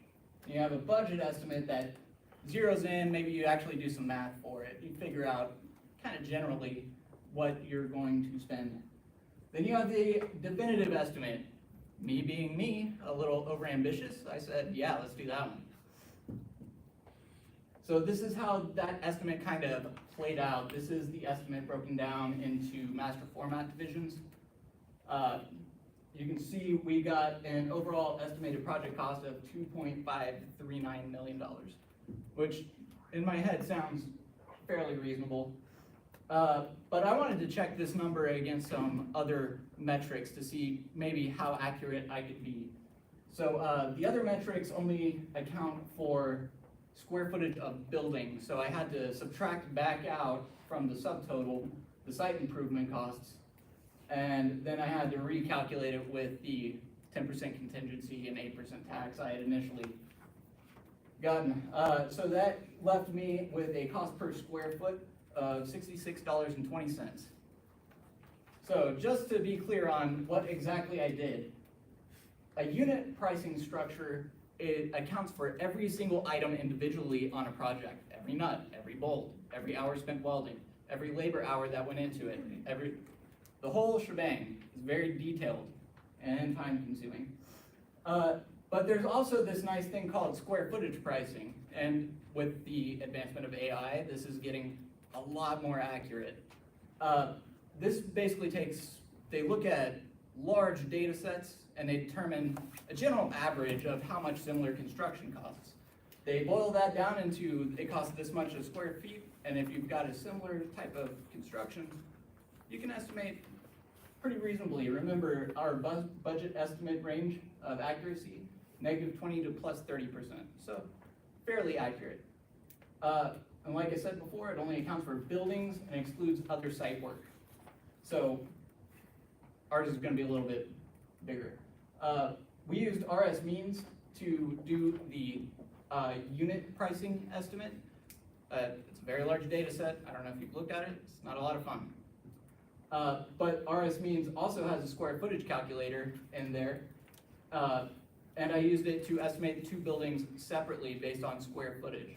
The nice thing about RS means is that it accounts for unique characteristics of the location where you're building. So San Angelo, we're way out here in the middle of nowhere. We don't have a major highway running through here. Sometimes it costs a little more to get some of those materials. Another source that I used was makosteel.com. They just kind of posted in an article, $65 a square foot. It seems pretty reasonable. So for this analysis, I said, yeah, why not? We can use that number. So this is kind of how it all played out. Our estimate came in $66.20 a square foot.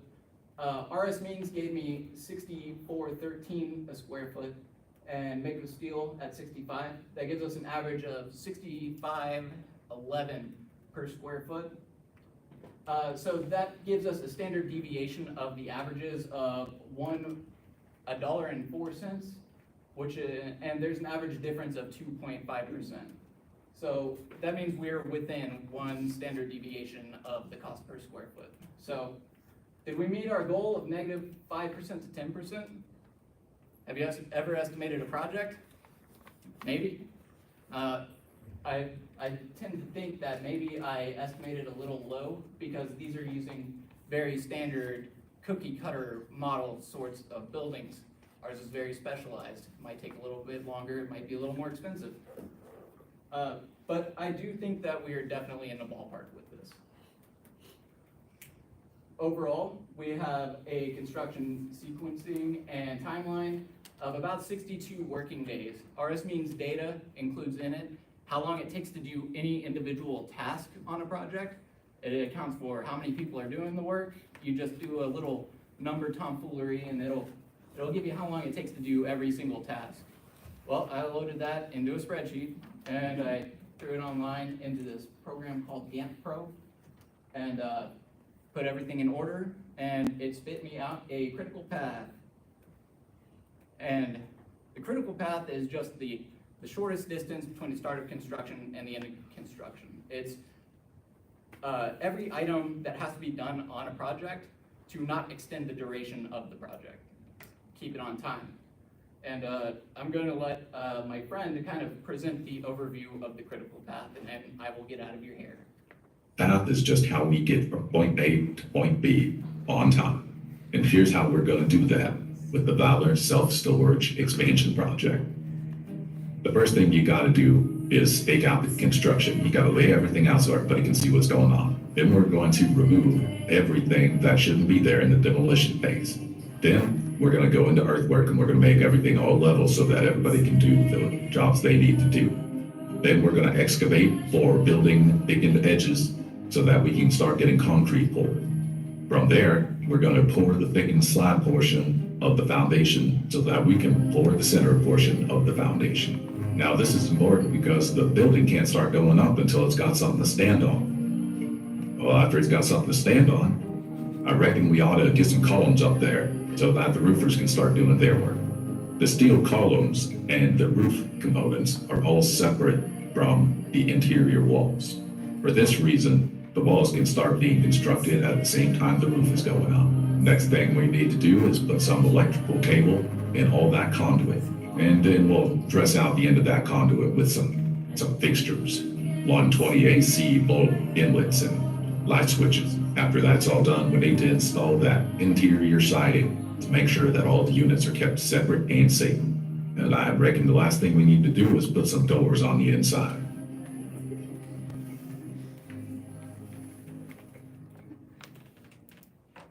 With that, I'm going to hand it back to our team leaders. So here's our final site layout again, and that concludes our presentation. We thank you all for coming. Are there any questions you have for us?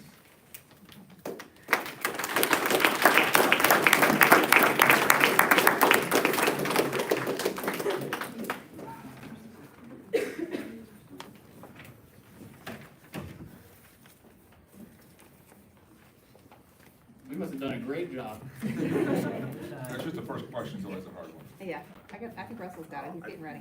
So, Ben, you talked about a detention basin. Could you maybe in layman's term kind of tell us how that works? So a detention pond for our site is mainly to kind of contain all this water from the post-development.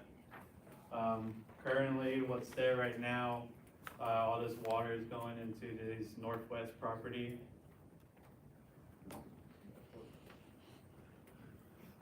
Currently, it's right now going all into this corner shared with the property next door. So there's a lot of flooding going on in this area right here. So what a detention pond does, it kind of mitigates that flooding, kind of contains it all in one spot.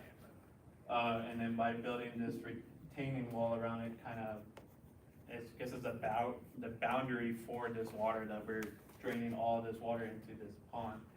And then with that, we have to discharge this water, and we have to be below whatever the existing is right there. Okay. Chad, you talked about uplift on your building. Yes, sir. How does uplift occur? Okay, so, we're taking into consideration the wind.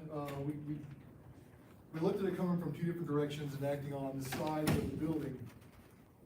So the pressure from this wind will, the building is a closed structure, or our building is a closed structure. So any kind of, load from the wind on the outside is gonna have to be distributed somewhere else. So the inside air, needs to go somewhere, and so it's gonna be a force that pushes out on the rest of the building.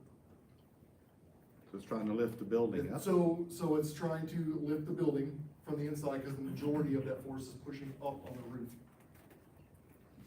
So related to that, Ruben, did you account for the uplift forces when you're doing your design, your connections from the columns to the footings? Yeah, You didn't show me the picture, right? Yeah, so I kind of. You had this nice little calculation for that, well, I don't know what it was, but. Yeah, I kind of just input it with the load to make sure that it was still within the minimum embedment that we needed to do. And since the minimum embedment for 12 inches, the maximum load was going to be 62 inches. And I figured that, since we already implemented into the load, the 12 inches embedment should be enough. I was talking about the bolts, the bolts? For the connection. Next slide, I think. Yeah, that one. So, next one. Yeah. So I use Clear Cows online, and I kind of figure out, I just inputted more variables in there. I think it asked for the uplift force, and I put it there. I do not have a summary, but it has a maximum tension and everything, and all the forces necessary that the base plate was going to give us. So that's why I had to increase the thickness of the base plate. I want to jump in here too. You said you designed your footing for 0 moment. Yes, because I put it as where a base plate is going to take some moment as well. So that's the reason I calculated for 0 moment for a footing. So does the footing have like an accidental moment, or like the connection you're showing seems to be a moment resisting connection? Yes. So that, because I was talking to Chad about I don't know what the structural, you can bring the structural. Oh yeah, I was talking about I asked him if he wanted what kind of, you wanted it fixed, what's it called, column, or is he gonna have like a roller type of thing, and he's like, he wanted it fixed, so I just try to minimize the moment with using a base plate like that. But that doesn't that moment go into your footing design? I'm not sure about that, so I probably should research and get it back to you with that. You had your 2 footing sizes, and the 27 kips was a 5x5. Yes. And your 14 kips, about half of the 27, and it was a 4.5 by 4.5. So is there not that's correlation there?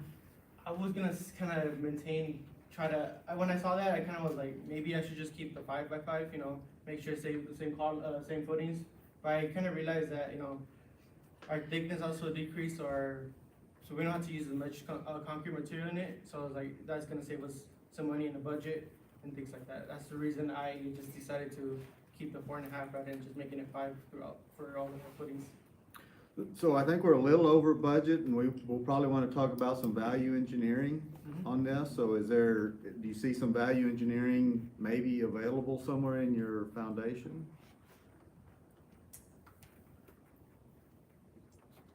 Maybe what we just talked about in your footings? At least the smaller ones? Yeah, I could have done with 4.5 or both, maybe save the materials on that.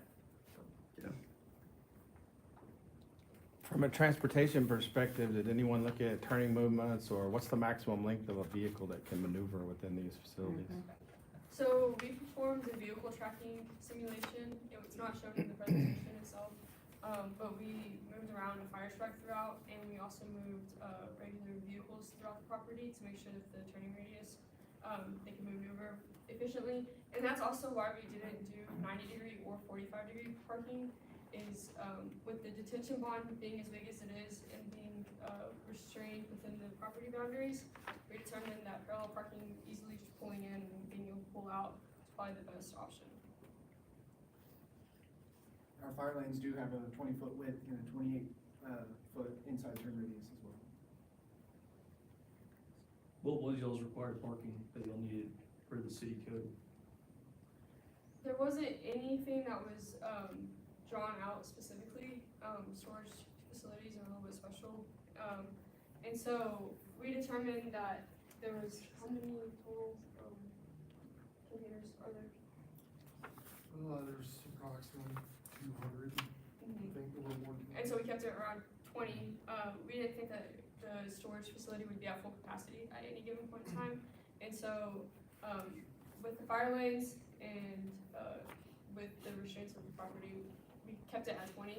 And then for the ADA accessible parking, we kept it at 2. So if you have 1 to 25, which is on one of our visuals, you only have to have 1 ADA accessible parking spot. But with future expansion, we put 2. Is that, I don't know, for this kind of facility, and I was thinking of the location of the ADA parking, normally it's closest to the entrance. For this kind of facility, I don't know what that means. Because you got them on the ends of the building, right? There are 2 doors on either side of these parking spaces in the back of this building. Typically in these buildings, those entrances don't access the entire building, right? And I don't know about that. You showed the interior layout once, but. For our building, the 2 buildings are each divided in half at the middle, where we have to have the 2-foot step, because of. Okay, so they do have. So. Well, for instance, those interior hallways only access half the building, right? I mean, I don't know if that, I don't know if those ADA requirements qualify, since they're only giving you access to half the building. So I'm not that familiar with the details of the ADA access. Did you look at the parking, speaking of the number of parking spaces, what's the parking for the existing buildings? Did you look at that and see if you had adequate parking? There isn't actually any parking laid out on the existing property. The existing storage units are also exteriorly accessible, and not the same type of. Yeah, I realize that, yeah. Some of these are external. I mean, I think that's, to me, that complicates where do you put the ADA spot, because the thing actually has like 57 doors or something like that, right? Yeah, so I don't know the answer to that. But you said, so the existing buildings have no parking? Interesting. Nothing in the code for? I can't find anything, that doesn't mean that. I mean, this is a. I'm very familiar with the code in Washington, and a lot of it has to do with the number of marked stalls. So if the existing condition, there aren't any marked stalls, kind of, I'm not saying it's right, but some Yeah, places that's interesting. Yeah, I don't know the answer to that. I mean, it's obviously a different building use than, a business or a store, so that those standards don't apply, but I don't know what the. So you've included some, so you're doing better than the previous ones, I guess. And at least you had a rationale for doing it. That's a good start. When we went there, the entrance seemed to be kind of narrow, especially for emergency vehicles. Do you look into that? Yes, so, do you pull up another, the one with fire lanes? So if you So on the top figure, you can see that the existing pavement, actually, the fire lane goes over the existing pavement. And so we determined that you would need to expand the property or the existing concrete right there to meet the fire codes. Because like you said, the existing entrance is very narrow for emergency vehicles.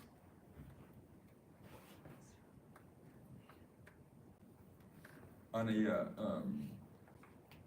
your environmental, section, can you go to the very first slide of it? So I think you need to be careful about your language here. You guys did not do an environmental impact analysis. Okay, that's a very specific, environmental analysis. So you just need to be careful about your language here, because that's not what you did. I'm assuming what you did was within the scope of what your advisor wanted you to do, but it was not an environmental impact analysis. I said you're several tens of thousands, if not hundreds of thousands of dollars short of an environmental impact statement. Which you wouldn't need for this project anyway, but you would need a Fonzie analysis. But you said in there that you were going to use vegetation as one of your BMPs. Yes, sir. And you also said you were really fortunate there was lots of vegetation around there, so it wasn't going to be a problem. How are you going to protect that vegetation? Where's that going to be most important in this project? So that's gonna be most important in the northwest side, because that's where the drainage, goes. And you got any construction going on in there? It's just a pond on the north. Just a retaining wall and right? So how are you gonna protect the existing vegetation so it's still there after construction? So, mostly we use the existing vegetation for the construction, And I just asked, cycle. you've probably been walking by the tower that's been built here, right? Yes. Yeah. What happened to all the existing vegetation around the tower during the construction of the tower? So if you plan to do that, and we, there's a really nice live oak tree that's no longer alive behind the engineering lab, because in the construction process there, we covered the roots to the point where it died. So if you're actually planning on using the existing vegetation, then you better have a management plan to maintain it after the construction. to keep the construction equipment off of it. Yes, sir. But you do have silt fence. Yeah, he did have a silt fence in there. So, and just for my, is the inside of was the concrete, is the detention pond lined or unlined? It is mine, should be right. No, it's, Okay. Cause that's just a picture of your retaining wall design. Your construction cost estimate, you talked about square footage at the $65. Does that include also site cost for the site concrete and?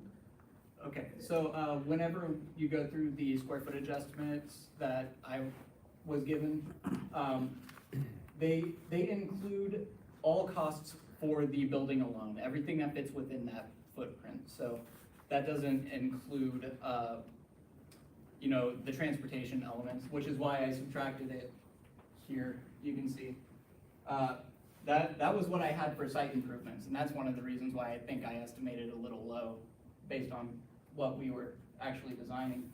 So that I think the site improvements would be more than that.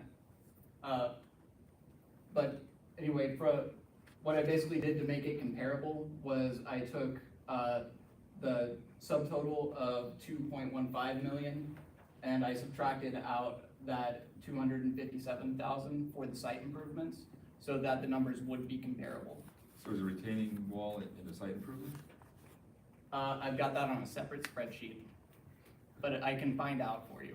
I think I included the retaining wall as a site improvement item. Because when you're doing this comparison of $65 per foot, right, that's why you say that's only the buildings, but you got all this other stuff. Yes. That's pretty cheap retaining wall, I think. I don't know. Here's why you think it's cheap, because I estimated it at being 4 foot high, and it's designed at 5 feet high. Yeah. And start getting into shoring expenses. Listen, this is, I don't expect a better cost estimate, and this is actually a very good cost estimate for the scope of what we're doing, but I'm pretty sure that you're low on I don't know about the $65 per foot, but the rest of the stuff, you're definitely low on particularly retaining wall, I agree. so. Does your schedule include, weather? Did you take into consideration any delays that weather may, contribute to your? I did not. It is straight, it gives you 62 working days whenever you calculate it all out. So, I didn't include any extra contingency for days you get laid up. I mean, San Angelo, you're going into October timeframe. I tried to plan it to where concrete would start at a good time to pour, which is also unfortunately when we start getting rain. But I didn't add space into the estimate. Where did you get your rates? Which rates? Your rates to build this? From RS Means. RS Means includes So you put in quantities to get these particular durations? I'm sorry, say again? You put in specific quantities to get these durations? Yes. Okay.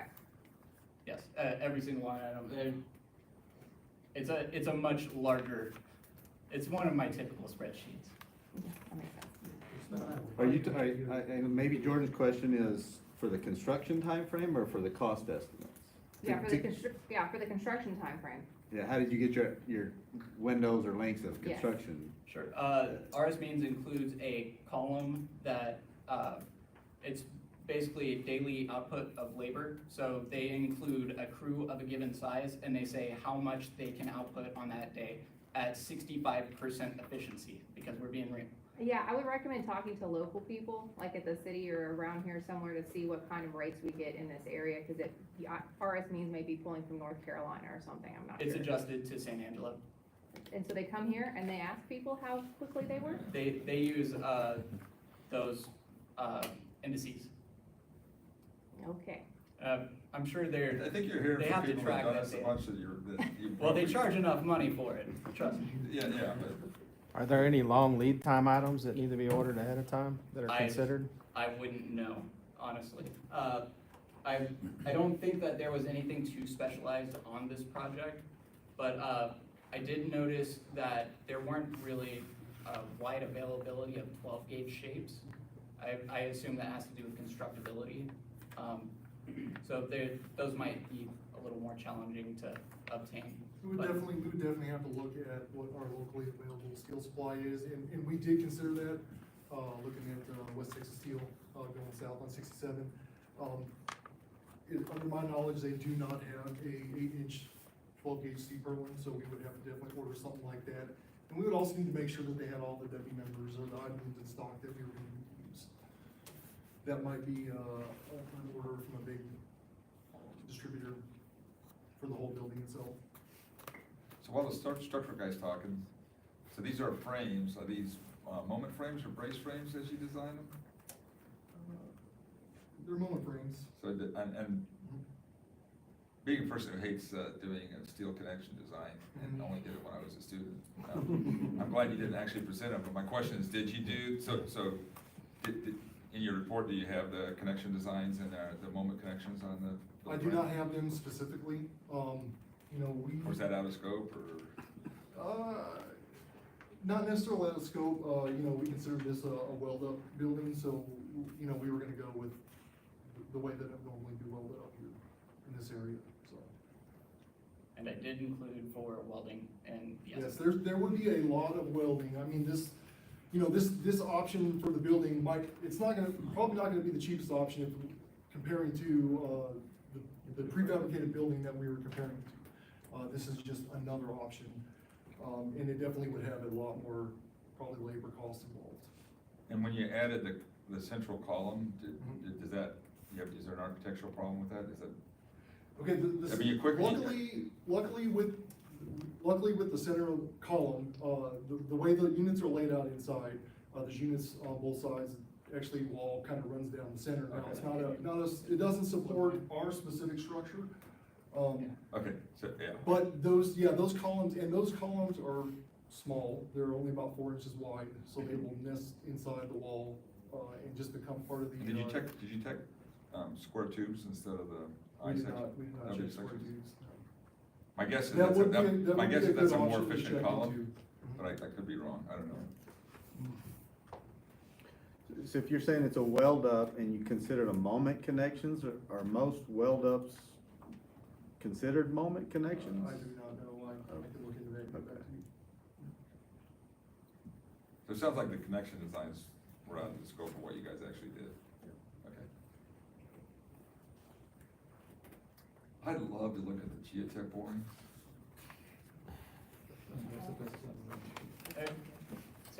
I noticed you said you had 2 fire hydrants placed at the east side of the property. Yes. Were those, placed there, like, for the fire code, or were they just, like, how did y'all place them? Yeah, so I actually did the, utility. Critical. Oh, yeah, we don't want to hear that again, please. So I was relayed the information that we needed to have fire hydrants that would cover, I think a 400-foot diameter is what I ended up measuring out. And this seemed like the most logical layout of the site, given what we were putting in versus what was already there. We didn't have to trench into the existing concrete at all. We could get the water lines in there before they did the new the new concrete pavement. And then at the back corner of the property there's going to be buildings installed in the future. And it just seemed like the most efficient way to meet the requirements. Can you just point where they actually go? Yeah, so got one here, back there. There's also one out of frame, maybe about right here. But that one's existing on the city line.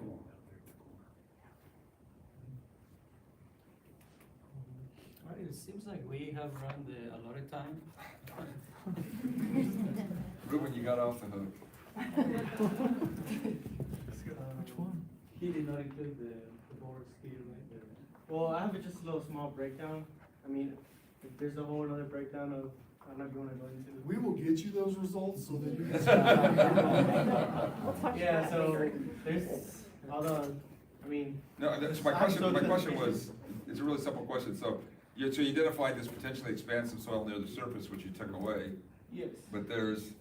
But you show another one at, like 16 to 20 feet deep, so are you not concerned about that one? See, I did some research and, I mean, pretty much all they were selling me is like just chemicals, but I was like, I really can't, I mean, the answer is you probably don't need to worry about it, but I didn't know if you figured that out or not. well, that's what I took into account. I was like, I'm not gonna worry about it. We'll talk about that later. We don't do that. Not in the active zone, right? It's not in your active zone of? Yeah, it's too deep, right? The Overburden overburden pressure. is too high and it's below the active zone. And probably although around here, I don't know about that active zone, might change a lot, I don't know. Yeah, It's pretty damn dry out there. Well, we want to thank everybody for your assistance and your support of our Capstone projects. Congratulations to all the groups. They were really amazing projects. And if you still have more questions, first of all, I'll be collecting those sheets, the evaluation sheets. And if you still have more questions, when you go to get the refreshments or outside to check the Baja and the Rover, maybe you can continue asking questions. And I hope to see you all next semester for the next Capstone presentation. Thank you so much.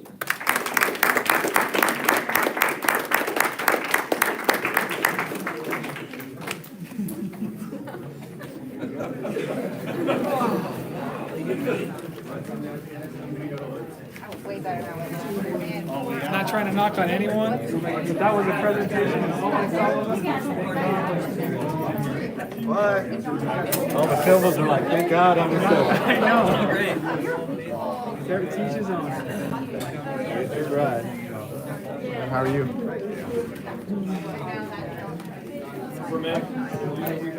I'm Tyler, by the way. I'm Kyle. Nice. Cool. Y'all do awesome job. So. Oh, thank you so much. Russell? Hey, Good to see you, sir. Yes.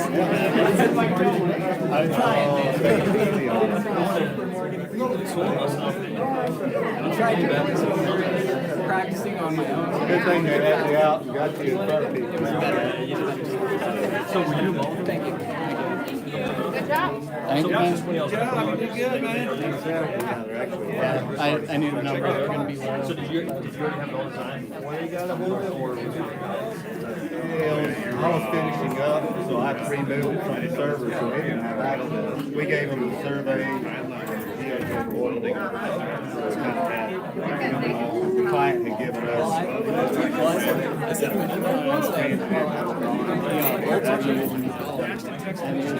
Ours was just like a hypothetical, maybe less than something, so. Just want to thank you for the project. Because I just use numbers in the system. Thank y'all for coming.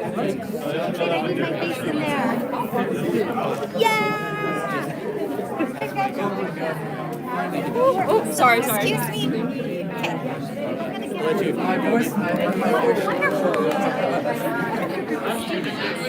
Thank you.